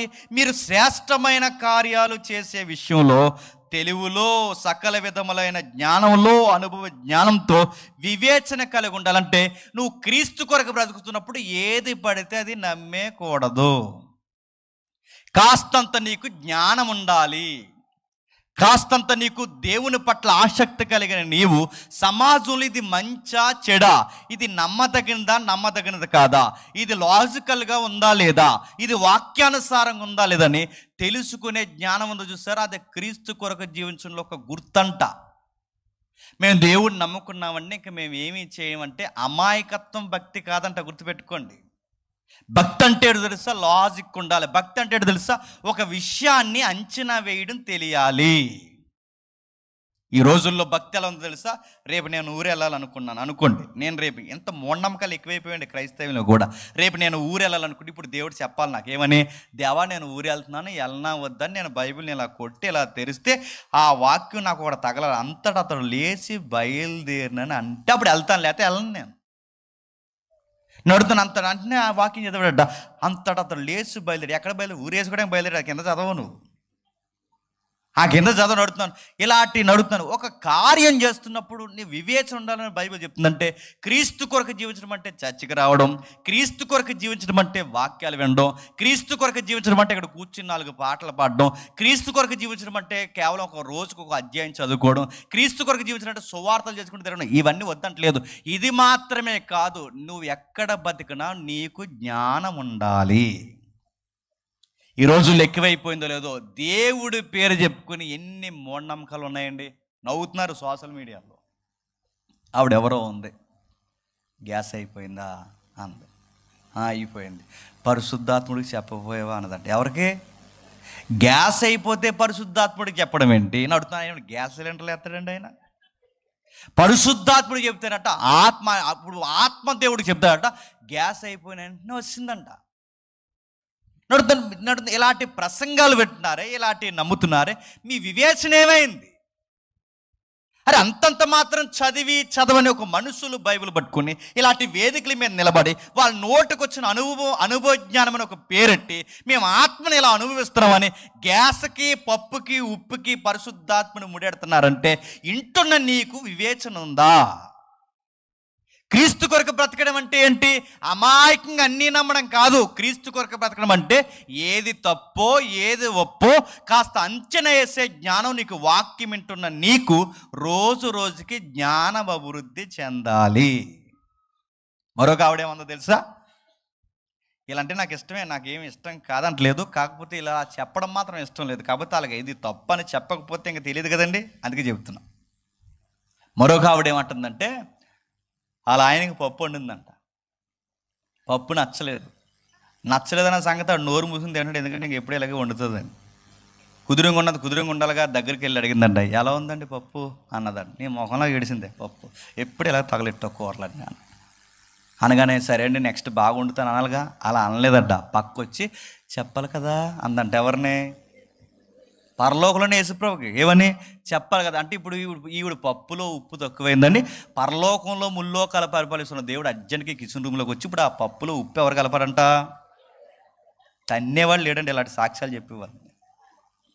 అడిగేవాళ్ళు ఏంటి అడుగుతుంది, ఇలాంటి వాళ్ళని ఆడించేయాలండి సోషల్ మీడియాలో బయట ఎట్టకారం చేసి పడాలి. మళ్ళీ ఇలాంటి ఎగ్జాంపుల్ చెప్తే ఈరోజు చూస్తారా, ఒక ఆవిడ కదుకో ఎవరికి ఇంటర్నెట్ అయిపోయిందట, ఇప్పుడు ఎవరు చెప్తారట? ఇంత దారుణం అడుగుతున్నాను. ఉప్పు అయిపోయిందని ఒక ఆవిడేమో యేసుప్రభుని పిలుస్తుంది, గ్యాస్ అయిపోయిందని ఒక ఆవిడేమో పరిశుద్ధాత్మని పిలుస్తుంది. నేను అడుగుతున్నాను, ఆవిడెవరో ఉంది కొత్తగానంట కాపురానికి వెళ్ళిందట. ఆ కాపురానికి వెళ్ళిన వెంటనే ఏం చేయాలి అర్థం కావట్లేదట. ఏమైంది బిడ్డ అని అడిగితే ఆ ఇల్లంతా ఎలకలు ఉన్నాయంట. ఇంకెవరైనా అడగండి, ఆ చెల్లెలు నాకు ఇష్టమే, వాళ్ళ సాక్ష్యాలు చెప్పాలన్న ఆసక్తి మంచిదే, కానీ ఆ సాక్ష్యం వాక్యానుసారంగా లేని అనుభవాలు పేరు పెట్టి చెబితే అది తప్పు. ఎలకలు ఎక్కువైపోయినాయంట, ప్రార్థన చేసిందట. ఏంటి ప్రభా ఎలకలు ఇలా ఎక్కువైపోయి నన్ను ఏం చేయమంటావంటే దేవుడు అన్నాడంటే అర్జెంటుగా 3 పిల్లిని పంపించాడంట. అరే వివేచన జ్ఞానం అంటే క్రైస్తవులు అంటే చెప్పిన సొసైటీలో వీళ్ళకి ఒకటి చెప్పాల్సిన అవసరం లేదని బ్రతికే లివింగ్ లైఫ్ మందే. వీళ్ళు ఎక్కడున్నా వీళ్ళని నేర్పించేలా ఉంటారు తప్ప నేర్చుకునే స్థితిలో ఉండరా. వీళ్ళని చూస్తే ఇల్లు ఎలా కట్టుకోవాలో, బట్ట ఎలా వేసుకోవాలో, ఎలా చదువుకోవాలో, ఎలా మాట్లాడాలో, ఏది నమ్మాలో ఏది నమ్మకూడదో వీళ్ళని చూసి కొన్ని విషయాలు నేర్చుకోవచ్చని ఒక రోల్ మోడల్గా ఉండాల్సిన మనం ఈరోజు సోషల్ మీడియాలో ప్రతి దిక్కున ఏమవుతుందని చెప్పనా, నవ్వుకునే కామెడీ యాక్టర్లు అవుతున్నాం. మరొక ఆవిడ ఉంది, నేను వీళ్ళందరూ నాకు ఇష్టమే కాదంటలేదు, కానీ తప్పదు వీళ్ళ గురించి చెప్పాలి. మరొక ఆవిడ ఏమంటుంది తెలుసా, తుడుతుందంట. నేను అర్థమైపోతుంది ఎవరో. ఆ తుడుతూ ఉంటే చేయి నొప్పి వచ్చేసిందంట. దేవుడిని అడుగుతుంటే ఏంటి మై లార్డ్, ఏంటి నా చేయి నొప్పి వచ్చేస్తుంది ఏంటని అడిగితే అప్పుడు దేవుడు అన్నాడు, కుమారి నువ్వు సీపురు చివరెట్టుకుంటే నొప్పి వస్తుంది, అందుకు నువ్వేం చేయాలంటే మొదలెట్టుకో అన్నాడు. తొడ్డానికి కూడా కుమారి అని దేవుడు ఎక్కడి నుంచి చెప్పాడట. మీ చదువులు ఏమయ్యాయి, మీ లాజిక్లు ఏమయ్యాయి. దేవుడు ఉన్నతమైన ఒక ప్లాట్ఫామ్ ఇస్తే ప్రజలకి చెప్పేవి ఇలాంటి కళ్ళబల్లు కబుర్లా అని అడుగుతున్నారు. మీ వివేచన ఏమైంది? పోనీ అలా చెబుతున్న అలా కథలన్నీ చెబుతున్నారు, వినే మీకు వివేచన జ్ఞానం ఏమైంది? ఏది పడితే అది వినేయడం వాక్యమా? ఈరోజు బైబిల్ పట్టుకుని నిలబడితే వాళ్ళ అనుభవాలు, వాళ్ళ పేర్లు, వాళ్ళ పిల్లల కథలు చెప్పడం తప్ప ఒక్క వాక్యాన్ని పట్ట చెబితే చెప్పేవాళ్ళు ఉన్నారండి. పౌలు గారు ఏమంటారు తెలుసా, ఏది పడితే అది నమ్మకండి. మీరు ఏదైనా ఒక శ్రేష్టమైన కార్యం చేస్తున్నప్పుడు ఆ శ్రేష్టమైన కార్యం విషయంలో వివేచన ఉండాలి. ఇది దేవునికి మహిమను తెచ్చేదా, దేవునికి మహిమను తేనదా? ఇది వాక్యానుసారమా, వాక్యానుసారం కానిదా? ఈ లాజికల్ మైండ్ నీకు ఉండాలి. క్రీస్తు కొరకు జీవించడం అంటే వెళ్ళానమ్మా చర్చికి వచ్చానమ్మా కాదు. క్రీస్తు కొరకు జీవించడం అంటే సొసైటీలో అందరి చేతుల్లో మోసపోయే పరిస్థితి కాదు. గుర్తుపెట్టుకోండి, సొసైటీలో మనమే జ్ఞానం నేర్పి ఉన్నతమైన స్థితిలో ఉండే లైఫ్ మన క్రీస్తు కొరకు బ్రతకడం అంటే. కిందికి అంటున్నాడు, ఏదో అంటున్నాడు చూడండి కిందికి, మీరు శ్రేష్టమైన కార్యముల విషయంలో వివేచన గలవారు ఒకటకు మీ ప్రేమ తెలివితోను సకల విధములైన అనుభవ జ్ఞానంతోను కూడినదై. ఇప్పుడు బాగాడండి, మన ప్రేమ ఎలా ఉండాలట? తెలివితో. అంటే ఒక వివేచన ఉండాలి. రెండోది అంటున్నాడు మన ప్రేమ తెలివితో ఉండాలట. ఇప్పుడు అడుగుతున్నాను, ప్రేమ తెలివైంది. బైబిల్ ఏం చెప్తుందంటే ప్రేమ ఏంటట? తెలివైంది. లోకం ఏం చెప్పిందండి? ప్రేమ తెలివైంది కాదు. చెప్పండి, ప్రేమ గుడ్డిది. మాకే నచ్చలేదు నీకెలా నచ్చాడని అడిగితే ఆ పిల్లందంట మీ కళ్ళతో కాదు నా కళ్ళతో చూడందంట. అప్పుడు ఈ పెద్దోళ్ళందరూ కలిపి పుట్టించిన సామెత ఏంటంటే ప్రేమ గుడ్డిది. ఇంత చక్కటి పిల్ల ఆడిని ఎలా చేసుకుంది, అంత చక్కనోడు ఈ పిల్లని ఎలా చేసుకున్నాడు, ఎందుకంటే ఈ లోకం అందట ప్రేమ గుడ్డిది. ఈ పనులన్నీ ఎలా చేస్తున్నారంటే ప్రేమ ఎంత గుడ్డిది చెప్పిన. ప్రేమ పేరు మీద జరుగుతున్న పార్కుల దగ్గర జరుగుతున్నది, బీచ్ల దగ్గర జరుగుతున్నది, విద్యార్థుల మధ్య జరుగుతున్నది, ప్రేమ పేరుతో జరుగుతుంది చెప్పిన. ఆ ప్రేమ పిపాసులు మాట్లాడుకునే భాష చెప్తున్నానండి, నువ్వు నిజంగా నన్ను ప్రేమిస్తే రా బయటికి వెళ్దాం అన్నాడట. నువ్వు నిజంగా ప్రేమిస్తే నన్ను హగ్ చేసుకో, నువ్వు నిజంగా నన్ను ప్రేమిస్తే నాకు కిస్ ఇవ్వు, నువ్వు నిజంగా నన్ను ప్రేమిస్తే నాతో పాటు బయటికి రా అని అడుగుతున్నాడు. ఇప్పుడు ఆడు ప్రేమ పేరు మీద ఏం చెప్తున్నాడు చెప్పండి? ప్రేమిస్తే బయటికి రా, ప్రేమిస్తే ముద్దువ్వు, ప్రేమిస్తే కౌలించంటే. ప్రేమ అంటే గుర్తుపెట్టుకోండి, కళ్ళు మూసుకుపోయే చేసే పనులు కాదు. గుర్తుపెట్టుకోండి, ప్రేమ అంటే చెప్పిన బౌండరీస్ దాటి వెళ్ళిపోకుండా జాగ్రత్తగా మన జీవితాన్ని కాపాడుకోవడం. ప్రేమ అంటే ఏంటో తెలుసా? హద్దుల మేరకుండా మన జీవితాన్ని హద్దుల్లో పెట్టుకోవడం ప్రేమ అంటే. తెలివి.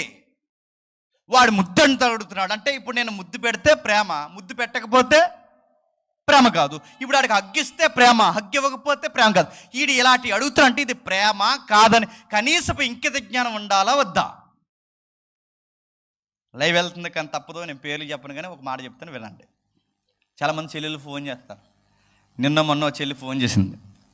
ఆ ఫోన్ చేసి మాట్లాడుతూ బాధపడుతుంది. ఏమంటుందంటే, అన్నయ్య నాకు బతకాలని లేదని, అలాగనే ఇలాగని. ఏమైందమ్మా అంటే, ఇది దేవుడు ఏర్పాటు చేసిన బంధం అన్నారని, అదన్నారని, ఇంకా దేవుడు మనకి ఎలాగో పెళ్లి సెట్ చేసేస్తున్నాడని అని చెప్పారని పలానా టెంపుల్కి వెళ్తాడు, టెంపుల్ నన్ను అడగండి డీటెయిల్గా, ఆ మోతుబరి టెంపుల్కి వెళ్తాడు, ఆ టెంపుల్కి వెళ్తే ఆ టెంపుల్లో ఈడు ఒక మళ్ళీ మెయింటెనెన్స్ చేసి ఒక యాక్టివ్ మెంబరు, ఆ టెంపుల్లో ఉన్న యాక్టివ్ మెంబరు ఈ అమ్మాయిని లవ్ చేస్తే ఆ అమ్మాయికి చెప్పాడు, కళ్ళబొల్లు కబులు చెప్పి అన్నీ చెప్పిన తర్వాత ఇప్పుడు సిలకపులకు చల్లగా చెప్తాడు ఏమనంటే మా ఇంట్లో ఒప్పుకోవట్లేదు, క్యాస్ట్ ఫీలింగ్, చెదారం అని.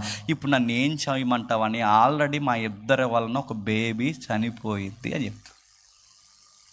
అమ్మ నువ్వు ఎలా నమ్మావమ్మా అంటే అతను బిలీవర్ కదని. అంటే బిలీవర్ అయితే కనుక బౌండరీస్ దాటేస్తాడు, బిలీవర్ ఎలా అవుతాడు? నీ లాజిక్ ఏమైంది? అది కాదన్నయ్య, ఈ నన్ను వదిలేసిన బాధ కన్నా మా వలన ఒక బిడ్డ చనిపోయాడన్న బాధ ఎక్కువైపోయింది అన్నయ్య అంటే నడుతుంది. ఇప్పుడు నువ్వు లబోదిబ్బని కొట్టుకుంటే వాడు నీ ఒంటి మీద చెయ్యేస్తున్నప్పుడు నీ లాజిక్ ఏమైంది? ప్రేమ పేరుతో నడుతున్నాడు, ప్రేమ పేరుతో ఇష్టానుసారంగా కళ్ళు మూసుకుపోయే పనులు చేయమని బైబిల్ చెప్పిందా? ప్రేమ అంటే తెలివైంది, అది ఏది పడితే అది చేయదు, అది ఏది పడితే అది మాట్లాడదు, ఎలా పడితే అలా బిహేవ్ చేయదు. ప్రేమకి తెలివితేటలున్నాయంటే ఎద్దులు మేరకుండా నేను ఎలా ప్రేమించాలో, ఎక్కడుండాలో, ఏముండాలో. ప్రేమకు ఒక నిలువెత్తు అర్థం ఉంది.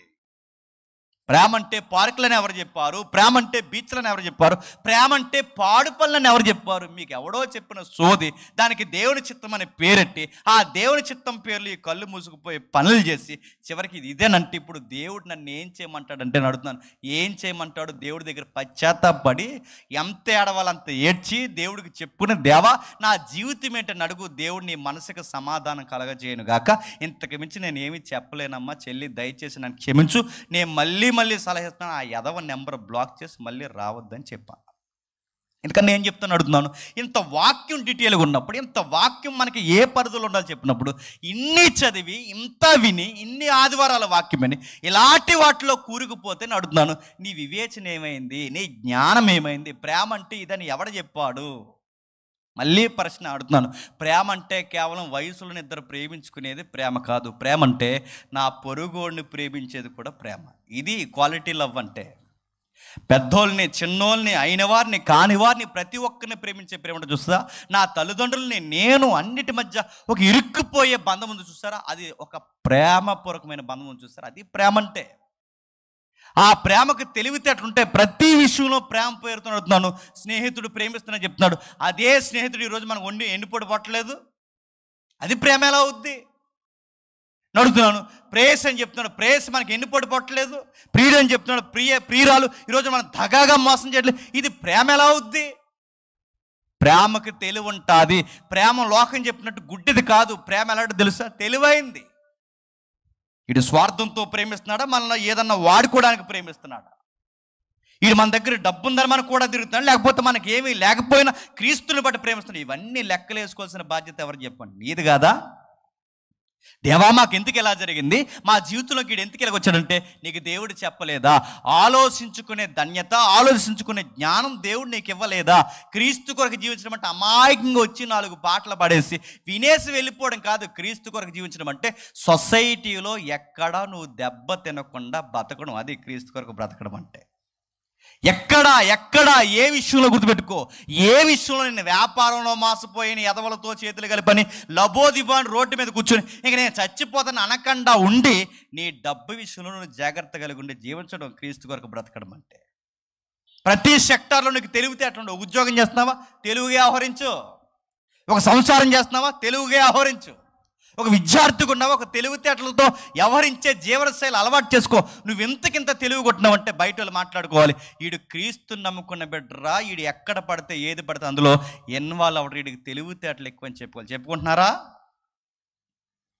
దగాపడే విషయాల్లో మొదటి వరుసలో ఉంటున్నాం మనం.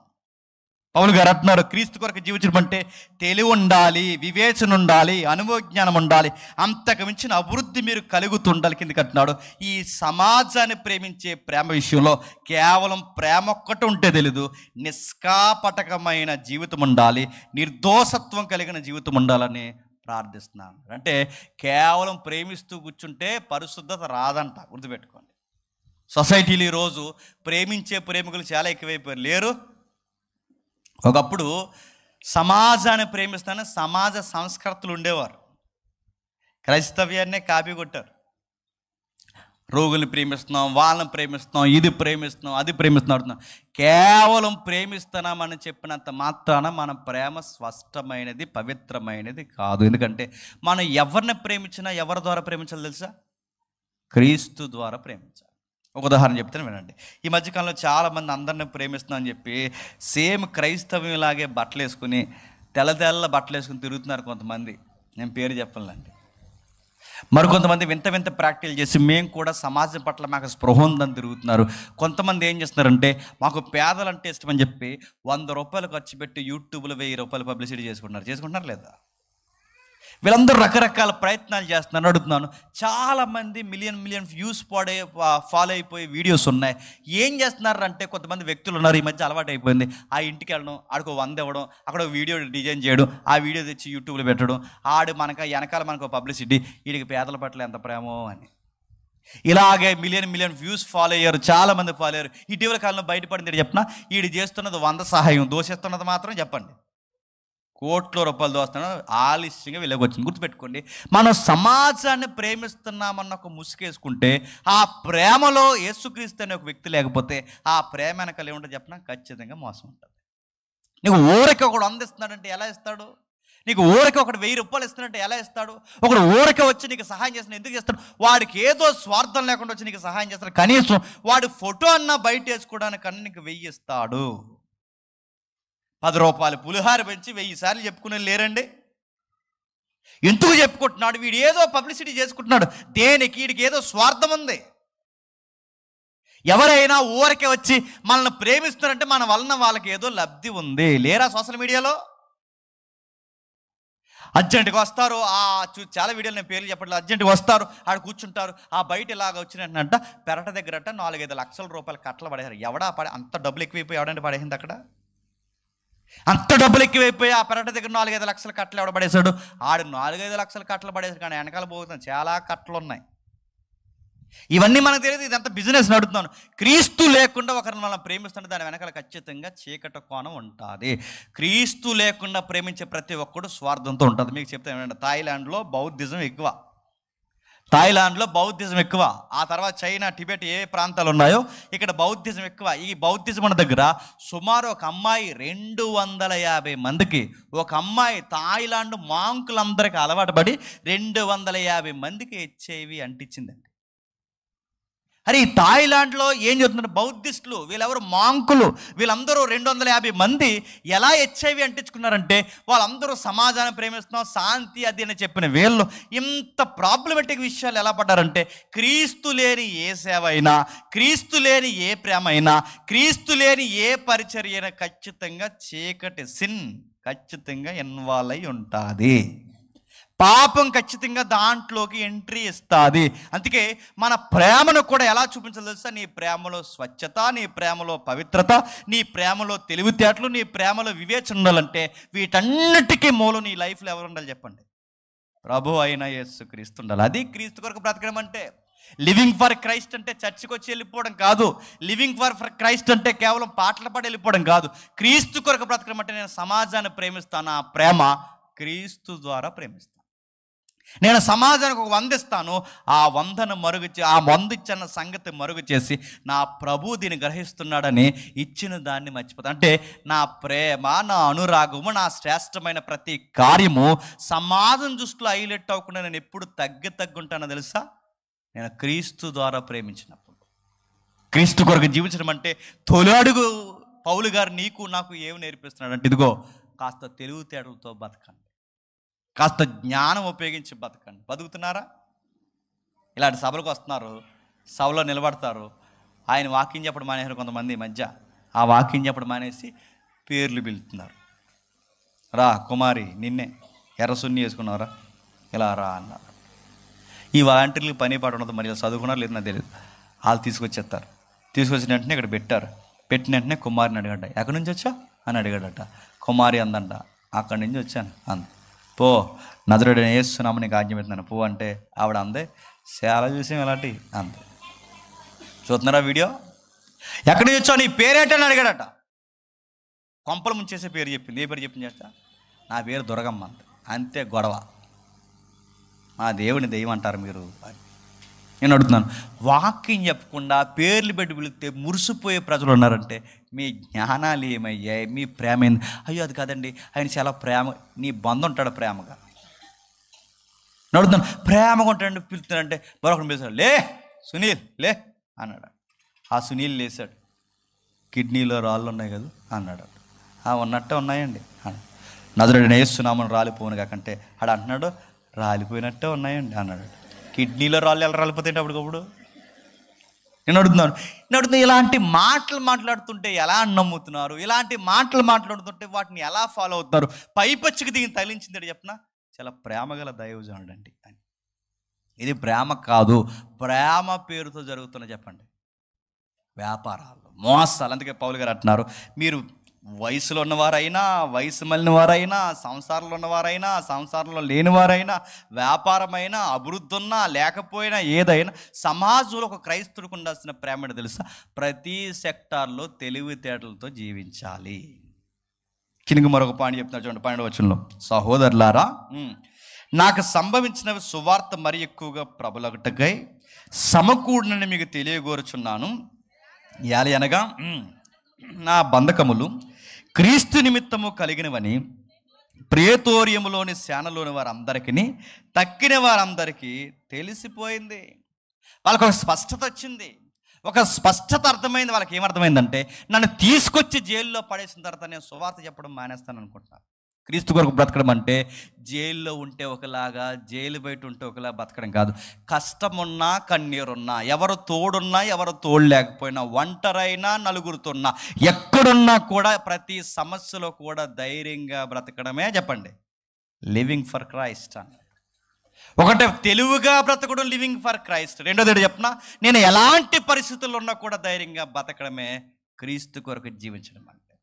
నన్ను అరెస్ట్ చేసిన పోలీసులకి ఈ పేతోర్యం అనే ఒక స్పెషల్ బెటాలియన్ ఉందంటే, రాజు సంరక్షణ దేహ అధికారులు, వీళ్ళందరికీ కూడా అర్థమైంది ఏంటంటే, ఈ మనిషి దేనికోసం బతుకుతున్నాడు రా, కానుకల కోసం కాదు. ఈ మనిషి దేనికోసం బతుకుతున్నాడు రా, లాభాల కోసం కాదు. ఈ మనిషిని అరెస్ట్ చేసిన లోపల ఏం చేస్తున్నాడు రా, అందరికీ పోలీసులందరికీ అర్థమైందట. ఈ మనిషి ఊపిరి పీల్చుకున్నా, ఊపిరి వదిలినా, బతికినా చచ్చినా, ఈ మనిషి దేనికోసం బతుకుతున్నాడు అంటే చెప్పండి క్రీస్తు కొరకే బతుకుతున్నాడని చుట్టూ ఉన్న వాళ్ళకి అర్థమైందంట. ఇప్పుడు చెప్పండి, లోపలికి వెళ్ళిన ఎవడైనా బెంగెట్టేసుకుంటాడో ఎటు కూడా చెప్పండి. బెంగెట్టేసుకుంటారు లోపలికి వెళ్ళిన వాళ్ళు, సూసైడ్లు చేసేసుకుంటారు, బతకాలని లేదంటారు, ఇక ఈ రోజుతో మా లైఫ్ అయిపోయిందంటారు, ఇక జీవితం మీద పూర్తిగా ఆశ వదిలేసుకుంటారు. కానీ పౌలు గారు అన్నారట, లోపలున్నా బతుకుతాను, బయటున్నా బతుకుతాను, ఎక్కడున్నా క్రీస్తు కొరకే బతుకుతాను. మీకు ఉదాహరణ చెప్తాను, లోపలికి వెళ్ళిన ఎలాంటోడికైనా అన్నీ అణిగిపోతాయి లోపలికి వెళ్తే. ఎందుకో చెప్పనా, ఈ ఈదుల్లో పెద్ద ఏరాగం చేసి లింగిలి పైకి పెద్ద గొడవలు చేసుకుంటారా, ఇలా లోపలాడేస్తే 2 రోజులకు సెట్ అయిపోతారండి. ఇలాగే ఒకడు, నేను చాలా కాలం క్రితం చెప్పిన ఎగ్జాంపుల్ మీకు చెప్తాను వినండి. రాజమండ్రిలో బంకులు ఉంటాయి, సెంట్రల్ జైలు ఎదురుగా బంకులు తెలుసు కదా, పెట్రోల్ బంకులు. ఆ పెట్రోల్ బంకుల్లో ఖైదీలు పనిచేస్తారు, మీరు వాళ్ళతో కానీ ఎటకారం పడతారు. అక్కడికి వెళ్ళినప్పుడు ఆడవాళ్ళకి లైఫ్ అడిగిపోయి ఆ బయటకు వచ్చి కాస్త మంచి మార్కులు అంటే లోపల సత్ప్రవర్తన మార్కులు వేస్తే వాళ్ళకి బయటకు కాస్త రాయితీ ఇస్తే ఆ బయట చిన్న చిన్న ఉద్యోగాలు చేస్తారు. ఆ పెట్రోల్ కొట్టి డీజిల్ కొట్టే పనులు అలా కూడా పనులు చేస్తుంటారు. వాళ్ళు చాలా సైలెంట్గా, ఎందుకంటే సమాజంలో దెబ్బతిని, జీవితంలో దెబ్బతిని, చట్టం వల్ల దెబ్బతిని, జీవితంలో సైలెంట్ అయిపోయిన జీవితాలు వాళ్ళు అక్కడ వచ్చి బంకులో పనిచేస్తుంటే, ఇవి గవర్నమెంట్ బంకులు కనుక పబ్లిక్కి బాగా నమ్మకం, ఏమని నాణ్యత ఉంటుంది, పాయింట్స్ బాగుంటాయని చెప్పి పబ్లిక్ అంతా పెట్రోల్ డీజిల్ అక్కడ కొట్టించుకుని లైన్లో నిలబడతారు. సాయంత్రం అయితే అంతా లైనే 2-3 బంకుల్లో. అయితే అందరూ లైన్లో వెళ్తున్నారు, ఎంప్లాయీస్ లైన్లో వెళ్తున్నారు. ఆ రోజు నేను లైన్లో ఉన్నాను, ఒకడు మాత్రం అడ్డంగా వచ్చేసాడు. ఈ చేతికి 5 ఉంగరాలు, ఈ చేతికి 5 ఉంగరాలు, మెడలో గేదెకి వేసినట్టు ఒక పెద్ద సైన్ వేసాడు. ఆడు వేసి వచ్చాడు, పై బట్టను నిప్పేశాడు, బుల్లెట్ వేసుకుని వచ్చాడు. మీకు అర్థమైపోయింటాడు, కింద వైట్ ప్యాంటు పైన వైట్ షర్ట్. ఆడు ఎవడో మీకు అర్థమైపోయాడు, ఎవడో పొలిటీషియన్, రాజకీయ నాయకుడు. అలా అడ్డదిడ్డంగా ఇలా వచ్చేసాడు. అందరూ లైన్లో వెళ్తుంటే ఎంప్లాయీస్ అయ్యాడు, సార్ మీరు చూడడానికి పెద్ద మనుషులో ఉన్నారు, మేమందరం లైన్లో వెళ్తుంటే మీరు మాత్రం ఇలా అడ్డకు వచ్చారు, సభకు కాసారంటే ఆడు అన్నాడు లైట్గా తాగేసి, ఏ ఊరి మందే అన్నాడు.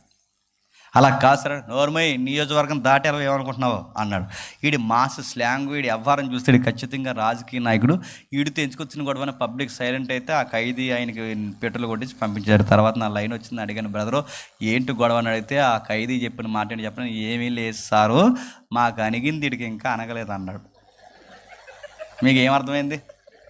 మాకు అణిగింది సార్, వీడికి ఇంకా అనగలేదు, మేము బయట ఉన్నప్పుడు ఇలాగే ఎగిరాం, లోపలికి వచ్చాం చెప్పండి అన్నీ అనిగిపోయి ఈడు ఎగురుతున్నాడు, ఏదో రోజు ఈడు కూడా చెప్పండి.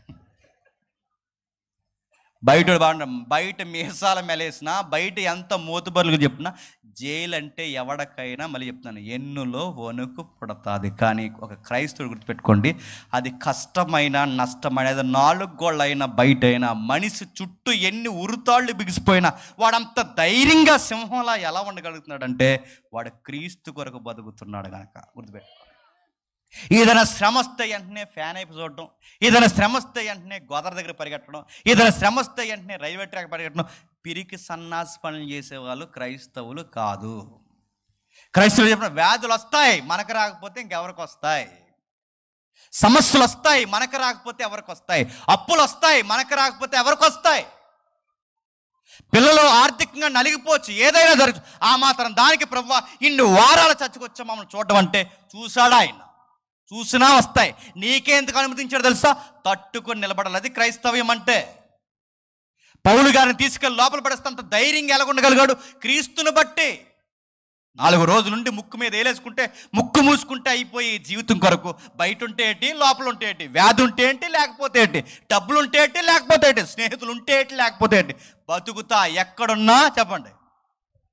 క్రీస్తు కొరకు జీవించడం అంటే ప్రసంగాలు వెళ్ళిపోవడం, సువార్త చెప్పి వెళ్ళిపోవడం. క్రీస్తు కొరకు బ్రతకడం అంటే కేవలం 4 పాటలు పాడి వెళ్ళిపోవడం కాదు. ఎలాంటి శ్రమ వచ్చినా, చుట్టూ ఎన్ని చట్టాలు మనల్ని బిగించేసినా చెప్పండి, ధైర్యంగా బ్రతకడం క్రీస్తు కొరకు బ్రతకడం అంటే. మళ్ళీ చెప్తాను వినండి, క్రీస్తు కొరకు బ్రతుకుతున్న ఆయన తీసుకెళ్ళి లోపల పడేస్తే, ఆ లోపల పడేసిన వారందరికీ నోటుతో సువార్త చెప్పట్లేదంట. మరి నన్ను చూసిన వారందరికీ ఒక స్పష్టత వచ్చింది, ఈ మనిషి క్రీస్తు కొరకు బతుకుతున్నాడని ఒక సువార్త సంకేతం వాళ్ళకి అర్థమైందంట. మీకు ఉదాహరణ చెప్తానండి, మీరు విద్యార్థులైతే మీరు కాలేజీకి పోయినప్పుడు, మీరు విద్యార్థులైతే మీరు కాలేజీకి వెళ్ళినప్పుడు, మీ కాలేజీలో ఉన్న చుట్టూ విద్యార్థులకి మీ పాస్టర్ గారు వచ్చి వాక్యం చెప్పగలరా? అవకాశం ఇస్తారా? మీరు సంసారంలో ఉన్న తల్లులైతే మీ ఇంటికి వచ్చిన పాస్టర్ గారు అన్నింటికి వెళ్ళి సువార్త చెప్పగలరా? మీరు ఉద్యోగస్తులైతే మీ ఎంప్లాయీ సెక్టార్లోకి వచ్చి మీ పాస్టర్ గారు అక్కడికి వచ్చి సువార్త చెప్పగలరా? నేను అడుగుతున్నాను, మీ పాస్టర్ గారు రాని స్థలానికి దేవుడు ఎవరిని రిప్రజెంట్గా పంపాడు చెప్పనా? నువ్వు విద్యార్థివైతే తోటి విద్యార్థులకి సువార్తక మాదిరిగా నీ లైఫ్ కనబడాలని విద్యార్థుల మధ్యకి నిన్ను పంపాడు. గుర్తుపెట్టుకో. మీ పాస్టర్ గారు వెళ్ళిన స్థలానికి నిన్ను పంపించి అక్కడ రిప్రజెంట్గా ఉండంటే నువ్వేం చేస్తావు? వాళ్ళు ఎగులు జోకులు వేస్తే వాళ్ళతో పాటు నవ్వుతావు. వాళ్ళు ఏదైనా ఎటకారాలు మాడితే ఎటకారాలు నవ్వుతావు. అడుగుతున్నాను, నువ్వు నవ్వకూడదు. ఎందుకంటే నీ నవ్వు, బాగా వినండి, క్రీస్తుకు మహిమను తెచ్చేలా ఉండాలంట. నువ్వు ఏం చేసినా క్రీస్తు కంటే ఎదుటి వాళ్ళందరూ బాగా ఉండండి. వాళ్ళ ఎదుటి వాళ్ళందరూ రేపు ఉదయాన్నే లేచి సినిమా పోదాం అంటారు, నువ్వు వెళ్ళకూడదు.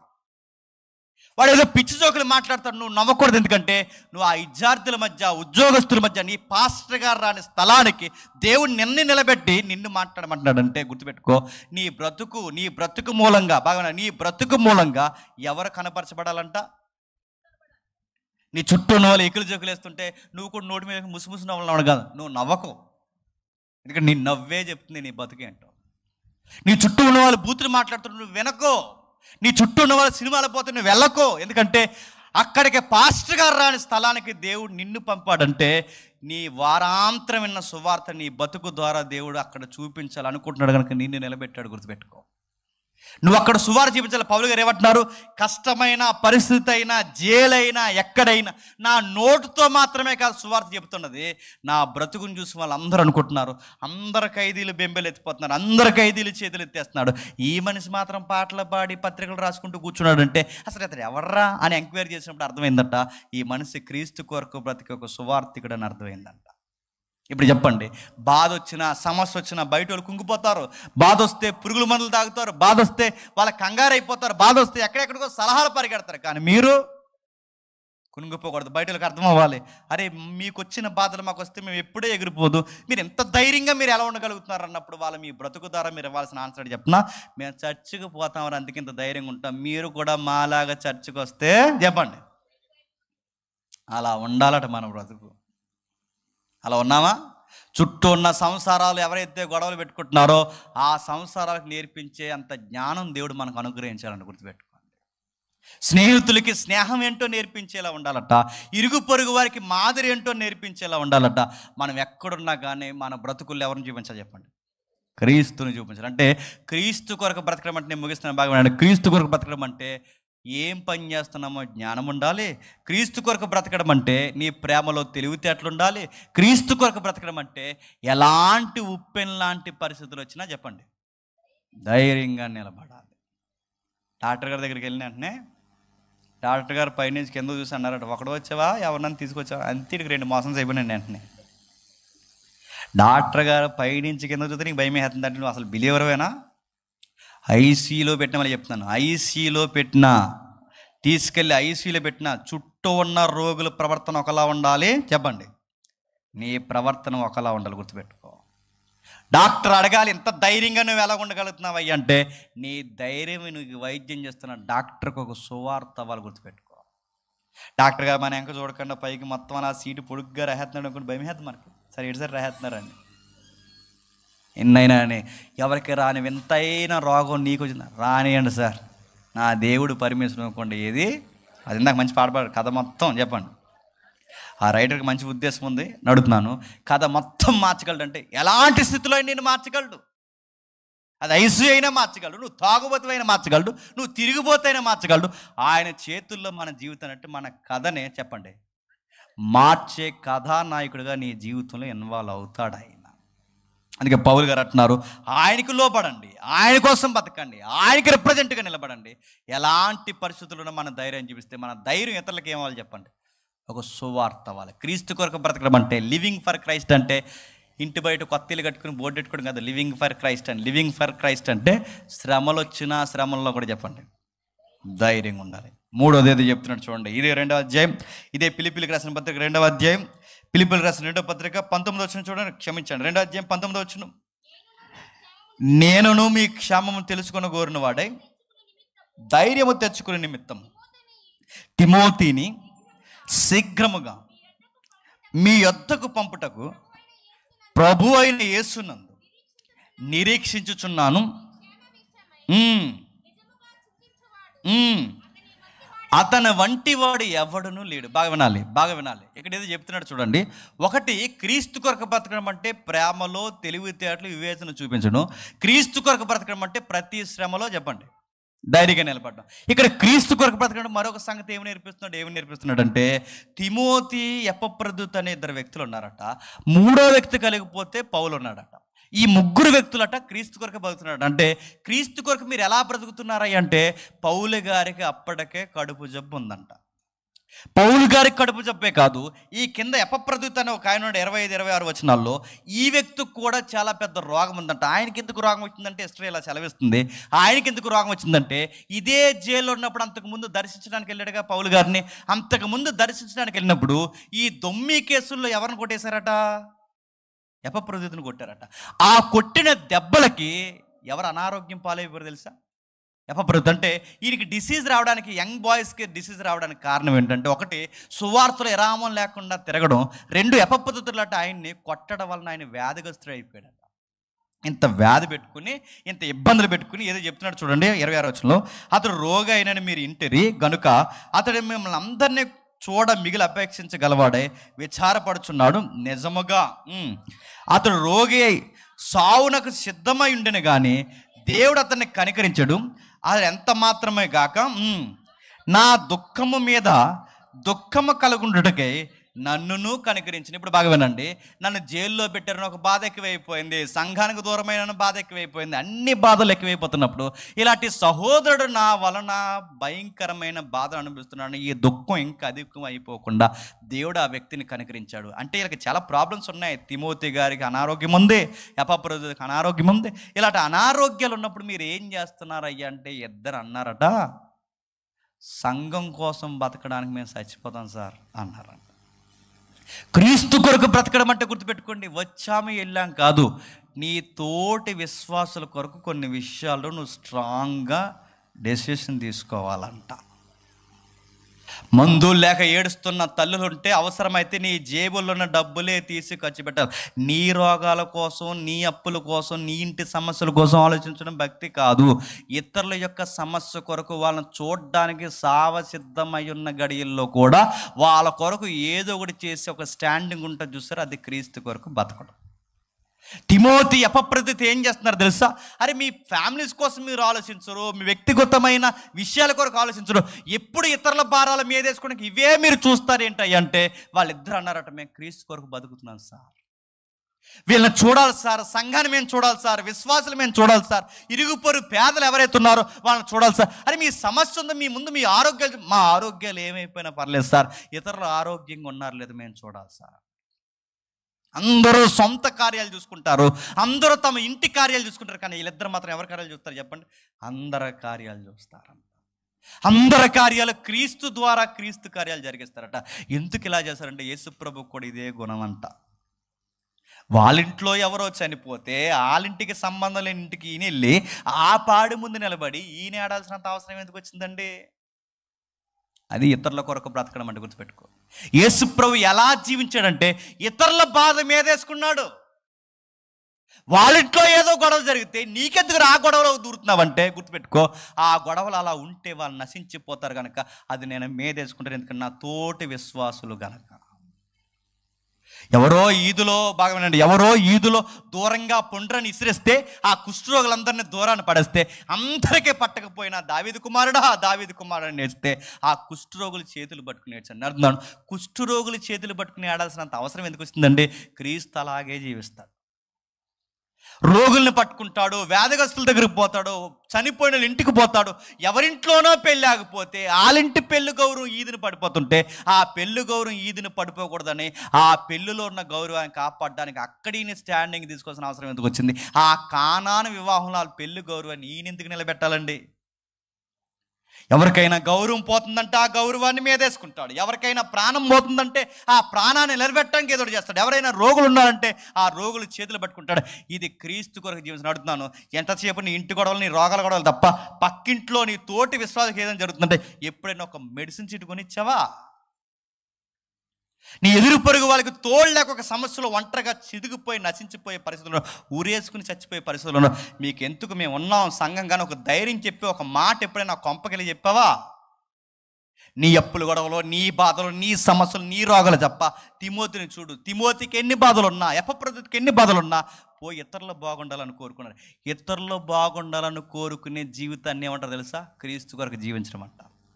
మన సమస్యలు ఎలా ఉన్నా, మన బాధలు ఎలా ఉన్నా, మన చుట్టూ ఉన్నవారు సమాధానకరంగా జీవించడానికి వాళ్ళ కొరకు ఏదో ఒకటి చేస్తాను చూసారా? అదే క్రీస్తు కొరకు బ్రతకడం అంటే. తిమోతి కానీ, ఎపఫ్రొదితు కానీ, పౌలు కానీ వారికి ఎన్నో సమస్యలు ఉన్నా ఇతరుల సమస్యలను మీదేసుకునేవారు. మనం మీదేసుకుంటామా? మీదొద్దు, కనీసం వాళ్ళకి ఒక మాట సాయం చేస్తున్నావా? ఏమైందిరా, అలా ఉన్నావేట్రా, నీ బాధ ఏంట్రా అని ఎప్పుడన్నా మనసు ఒక్కడితో మాట్లాడతావా? నీకు అన్ని ఎమర్జెన్సీ గొడవలే. ఎప్పుడు ఇంటికి పోదాం, ఎప్పుడైనా ప్రార్థనలు వేసిన వెంటనే ఈ చర్చలో చూడండి, ఎప్పుడైనా తుపాకీ దెబ్బ కనబడరండి, వెళ్ళిపోతారు వెంటనే. కాస్త నిలబడు, ఆ వచ్చిన వాళ్ళు ఏటో మాట్లాడు, వాళ్ళు ఏటో స్నేహితులు ఏటో మాట్లాడు, ఇలా ఉన్నారేంటో అడుగు. ఏమన్నా అడుగుతావా? ఏమన్నా అడిగితే ఇలా అడుగుతావు, సెంటు ఎంత పడుతుందని అడుగుతావు, సెంటు. ఏమన్నా అడిగితే చిన్నంచా పెద్దంచా అని అడుగుతాను. ఇవి అడుగుతావు తప్ప ఏంటి తిన్నారా, ఉన్నారా, మీ బాధలు ఏంటి, అయ్యో అలా జరిగిందా, నలుగురు కూడుకుందో, ఏదో ఒక సహాయం చేద్దాం, ఎప్పుడు అనేది ఉందా? పైపసికి ఎదవా కామెంటరీ అడి చెప్పినా ఏదో చేసుంటారు దేవునికి వ్యతిరేకంగా, లేకపోతే వాళ్ళకి ఎందుకు ఇలా జరుగుతుంది? ఏదో జరుగుంటుంది దేవుడికి ఎదురు అడుగుతున్నాను. దేవుడి పేరు చెప్పి ఇంకా కృంగదీస్తున్నావు అంటే తొంగలో తొక్కుతాడు దేవుడు. ఏమనుకుంటున్నావు? నీకు చేతనైతే సాయం చేయి, నీకు చేత కాకపోతే నోరు మూసుకుని పో. అంతేగాని బోర్డు కామెంటరీలు చేసావంటే నిన్ను, నీ కుటుంబాన్ని ఎక్కడ కూర్చోబెట్టాలో అక్కడ కూర్చోబెడతాడు దేవుడు. ఏమనుకో. తిమోతికి చూడు, తిమోతి పాపం చేస్తూ వచ్చింది కొడుపు చెప్పు. తిమోతి ఏదో పాపం చేస్తుంది కొడుపు చెప్పు. ఎపఫ్రొదితుకి ఏదో నేరం చేస్తుందా? వాళ్ళు ఏమీ లేదు, సేవలో దెబ్బలు తిన్నారు, సేవలో అరిగిపోయారు, నిద్ర లేక ఆకలి దప్పులతో నలిగిపోయి చివరికి హెల్త్ పాడు చేసుకున్న, ఆరోగ్యాలు పాడు చేసుకున్న. ఇతరులు ఆరోగ్యంగా ఉన్నారు లేదు చూసుకుంటున్నారండి. ఎందుకంటే మాకు సంఘం పిచ్చి సార్ అన్నారు, మాకు విశ్వాసాలు పిచ్చి సార్. అంటే క్రీస్తు కొరకు బ్రతకడం అంటే కేవలం కూర్చుని వెళ్ళిపోవడం కాదండి, ప్రేమగా బ్రతకాలి, నలుగురితో సమాధానంగా ఉండాలి, సమస్యలు ఏమొచ్చినా ధైర్యంగా నిలబడాలి. మన ధైర్యం చూసి భలే నిలబడుతున్నారా వీళ్ళ, మనం కూడా బ్రతకాలని వాళ్ళకి అనిపించాలి. మూడోది చెప్పిన ఇతరుల యొక్క బాధలు మనం చెప్పండి మీదేసుకోవాలి. ఇది క్రీస్తు కొరకు బ్రతకడం అంటే. ఇంకా ఏం చెప్తున్నాడు ముగిద్దాం ఒక్కసారి. ఇదే 4వ అధ్యాయం తీయండి ఒక్కసారి. ఇదే ఫిలిప్పీ పత్రిక ముగించేద్దాం. ఇదే ఫిలిప్పీ పత్రిక 4వ అధ్యాయం, ఫిలిప్పీ పత్రిక 4వ అధ్యాయం 8వ వచనం. మెట్టుకు సహోదరులారా, ఏ యోగ్యతైనను మెప్పైనను ఉండిన ఎడల ఏవి సత్యమైనవో, ఏవి మాన్యమైనవో, ఏవి న్యాయమైనవో, ఏవి పవిత్రమైనవో, ఏవి రమ్యమైనవో, ఏవి ఖ్యాతి గలవో వాటి మీద ధ్యానం ఉంచుకొనుడి. మరియు మీరు నా వలన సంఘముగా మీరు ఏవి నేర్చుకుని అంగీకరించుతారో, నా యందున్నట్టుగా ఏవి వింటిరో, ఏవి చూతురో వాటిని చేయుడి. అప్పుడు సమాధానకర్త యొక్క దేవుడు మీకు తోడయుడిని. ఏం చెప్తున్నాడంటే, క్రీస్తు కొరకు బ్రతకడం అంటే ఒకటి ప్రేమతో జీవించడం, క్రీస్తు కొరకు బ్రతకడం అంటే శ్రమల్లో ధైర్యంగా ఉండడం, క్రీస్తు కొరకు బ్రతకడం అంటే ఇతరుల కష్టాలని సంబంధం లేకపోయినా చెప్పండి మేరేసుకోవడం. క్రీస్తు కొరకు బ్రతకడం అంటే ఇంకోటి చెప్తున్నా, నువ్వు చేసే పనులు సత్యమైనవో, మాన్యమైనవో, న్యాయమైనవో, ఏవి పవిత్రమైనవో, ఏవి రమ్యమైనవో, ఏవి ఖ్యాతి కలవో వాటి మీద ధ్యానం ఉంచండి. వాట్సప్ డీపీ పెడితే ఎవరికి మహిమ రావాలి తెలుసా? దేవుడికి రావాలి. నువ్వు వాట్సాప్లో ఒక స్టేటస్ పెడితే ఎవరికి ఖ్యాతి రావాలి తెలుసా? దేవుడికి రావాలి. నువ్వు ఒక ఫోటో, నాళ్ళు చెప్తున్నా, ఒక ఫోటో నువ్వు మెయింటైన్ చేసావంటే ఎవరికి ఖ్యాతి కలిగిన వారికి ఉండాలి తెలుసా? దేవుడికి మహిమ ఖ్యాతి వచ్చేలా ఉండాలి. ఈ మధ్య స్టేటస్ ఏంటి చెప్పినా, నీడు తిట్టాడట, ఇప్పుడు ఆడికి సమాధానం చెప్పాలట, అందుకేమిట్టాడట? ఇదో స్టేటస్ సొసైటీలో. స్టేటస్ అంటే ఒకటికొకటి ఆన్సర్లు ఇచ్చుకోవడం కదా అయ్యా. నీ స్టేటస్లో కూడా గాస్పల్ ఉండాలి, గుర్తుపెట్టుకో. నీ డీపీలో కూడా ప్రభు కొరకు నువ్వు నిలబడి ఒక స్టాండింగ్ ఉండాలి, గుర్తుపెట్టుకో. అంటే నువ్వేమి చేసినా నీ సెల్ఫ్ సావాలి, ప్రభు కొరకు ఒక లివింగ్ లైఫ్ నీకు స్టార్ట్ అవ్వాలి. అంటే నా వ్యక్తిగతమైన అభిలాష చచ్చిపోవాలి. చెప్పండి, క్రీస్తు కొరకు బ్రతకాలంటే నువ్వు వాడే యాప్స్ గుర్తుపెట్టుకో. నీ యూట్యూబ్ రీల్స్ ఇలా తోస్తే ఏమి రావాలి చెప్పనా? సువార్త వీడియోలు రావాలి. నీ ఫేస్బుక్ ఇలా తోస్తే ఏం రావాలి చెప్పనా? సువార్తకు అంటే నీ ఫేస్బుక్ అయినా, యూట్యూబ్ అయినా, ఇన్స్టాగ్రామ్ అయినా, నీ యాప్స్ అయినా, ఏవైనా ఎవరికి ఖ్యాతి చేయాలి చెప్పండి? టీపీ ఏమో దేవుడు తిట్టారట, చెప్పండి, వెనకాలన్నీ వాళ్ళు పెట్టారట. ఎంత ఖ్యాతో నేను అడుగుతున్నాను. ఏది చేసినా, ఏది మాట్లాడినా, ఎక్కడున్నా నీ ఇరుగు పొరుగు వాళ్ళు అనాలి దేవుని బిడ్డ అని చెప్పుకోవాలట. మా డ్యూటీలో ఛానల్ క్రితం నేను చెప్పి ముగిస్తాను. మా డ్యూటీలో ఒకడు ఉండేవాడు, నోటికి ముందు బూతు, నోటి మాట తర్వాత అన్ని బూతులు అడిగి, బూతులు లేకుండా మాట్లాడు. అందులో డిపార్ట్మెంట్ అంటే బూతులు ఎవరు క్యాసెట్లు ఎక్కువ ఉంటాయి. ఈ ఫోర్స్లో పనిచేస్తున్నప్పుడు ఆడు అన్నాడు, అరే జేమ్స్ నువ్వు ఉండిపోయాడు బతికిపోడు రియాలీడు అనేవాడు. అంటే వాడికి ఏమర్థమైంది? ఈ మనిషి ముందు బూతులు మాట్లాడకూడదు, ఎప్పటికన్నా వీళ్ళకి మాట్లాడకుండా ఉండాలన్న ఒక సెన్స్ వాడికి అర్థమైందిలే. చెప్పండి, ఇప్పుడు చెప్పండి, మన వలన ఎవరికి ఖ్యాతి రావాలి చెప్పండి? దేవుడికి. నువ్వు ఉద్యోగం చేసినా, సంసారం చేసినా, ఏం చేసినా, మొబైల్స్ వాడినా, బట్టలు వేసుకున్నా, నలుగురు దిక్కు నిలబడినా, మనం ఏమి చేసినా సత్యము వలన ఎవరికి ఖ్యాతి రావాలి చెప్పండి? ఇది క్రీస్తు కొరకు జీవించడం. ఇది అంటున్నాడు, నేను వచ్చినా రాకపోయినా, నేను జైలు నుంచి వచ్చినా రాకపోయినా, మిమ్మల్ని చూసినా చూడకపోయినా, నేను వెళ్ళిపోయినా మీరు పాటించాల్సిన సూత్రాలు ఏంటంటే, ప్రేమలో తెలివిగా ఉండండి, శ్రమల్లో ధైర్యంగా ఉండండి, ఇతరుల కష్టాలు మీదేసుకోండి. ఏమి చేసినా ఇది దేవునికి మహిమ తెస్తే చెయ్యండి, లేకపోతే చెప్పండి మానేయండి. నేను రావచ్చు చెప్పండి, రాకపోవచ్చు. క్రీస్తు కొరకు ఇలా జీవించండి. ఆ ప్రభు మిమ్ములను నన్ను ఆదరించునుగా. కానీ ధైర్యపరిచే పత్రిక చెప్పండి, ఫిలిప్పీయులకు రాసిన పత్రిక. ఇది సువార్త పత్రిక. చెప్పండి, క్రీస్తు కొరకు జీవించడం బట్టే మాటల్లో స్లోగా ప్రైజ్లా దండం కాదు, గుర్తుపెట్టుకోండి. క్రీస్తు కొరకు బ్రతకడం అంటే తెలివిగా మాట్లాడడం, క్రీస్తు కొరకు బ్రతకడం అంటే తెలివిగా డబ్బులు ఖర్చు పెట్టడం, క్రీస్తు కొరకు బ్రతకడం అంటే సొసైటీలో తెలివిగా జీవించడం, క్రీస్తు కొరకు బ్రతకడం అంటే ఇతరుల బాధలు సంబంధం లేకపోయినా చెప్పండి. అప్పుడు అనాలి బయట వాళ్ళు, ఏంటయ్యా నీకు ఎందుకు అయ్యిందంటే, యేసుప్రభు ఇలాగే మీదేసుకునేవాడు సార్, నేను కూడా అలానే మీదేసుకుంటున్నాను. చివరికి ఒక ఎగ్జాంపుల్ చెప్పి నేను ముగిస్తాను. జాన్ బెన్యన్, సరిగ్గా గుర్తులేదు నాకు, ఈ ఎవరైతే ఒక మిషనరీ ఉంటారో ఆయన పేరు జాన్ బెన్యన్, అవరు ఏదో నేమ్ ఉంది. తన భార్య వచ్చి ఒకరోజు మ్యాగజైన్ చదువుతూ వచ్చేలా అంటుంది. ఏమంటుందంటే, అయ్యా మీ కొరకు క్రైస్తవ సమాజం అంతా ఒక కితాబ్ ఇచ్చింది, మీరు మోడర్న్ పాల్ అన్నారు మిమ్మల్ని అన్నారు, మోడర్న్ అపోస్టల్ అంటున్నారు మిమ్మల్ని. ఈ తరం అపోస్తులు అలాగే ఈ తరం పౌలు గారు మిమ్మల్ని అంటున్నారు.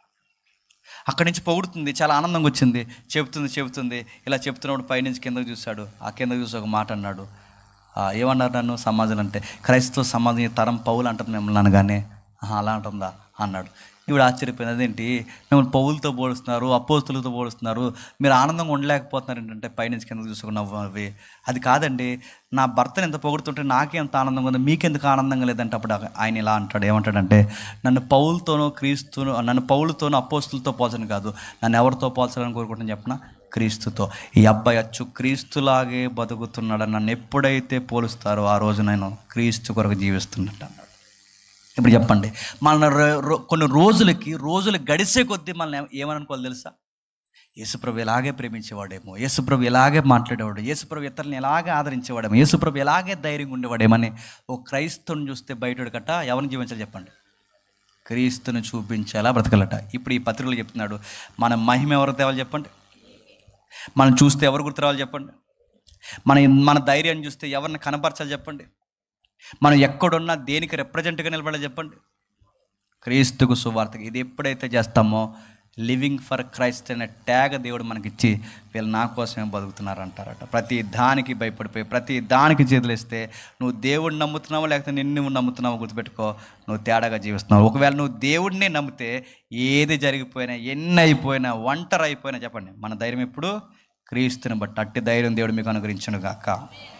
Amen, amen, amen. కాదండి.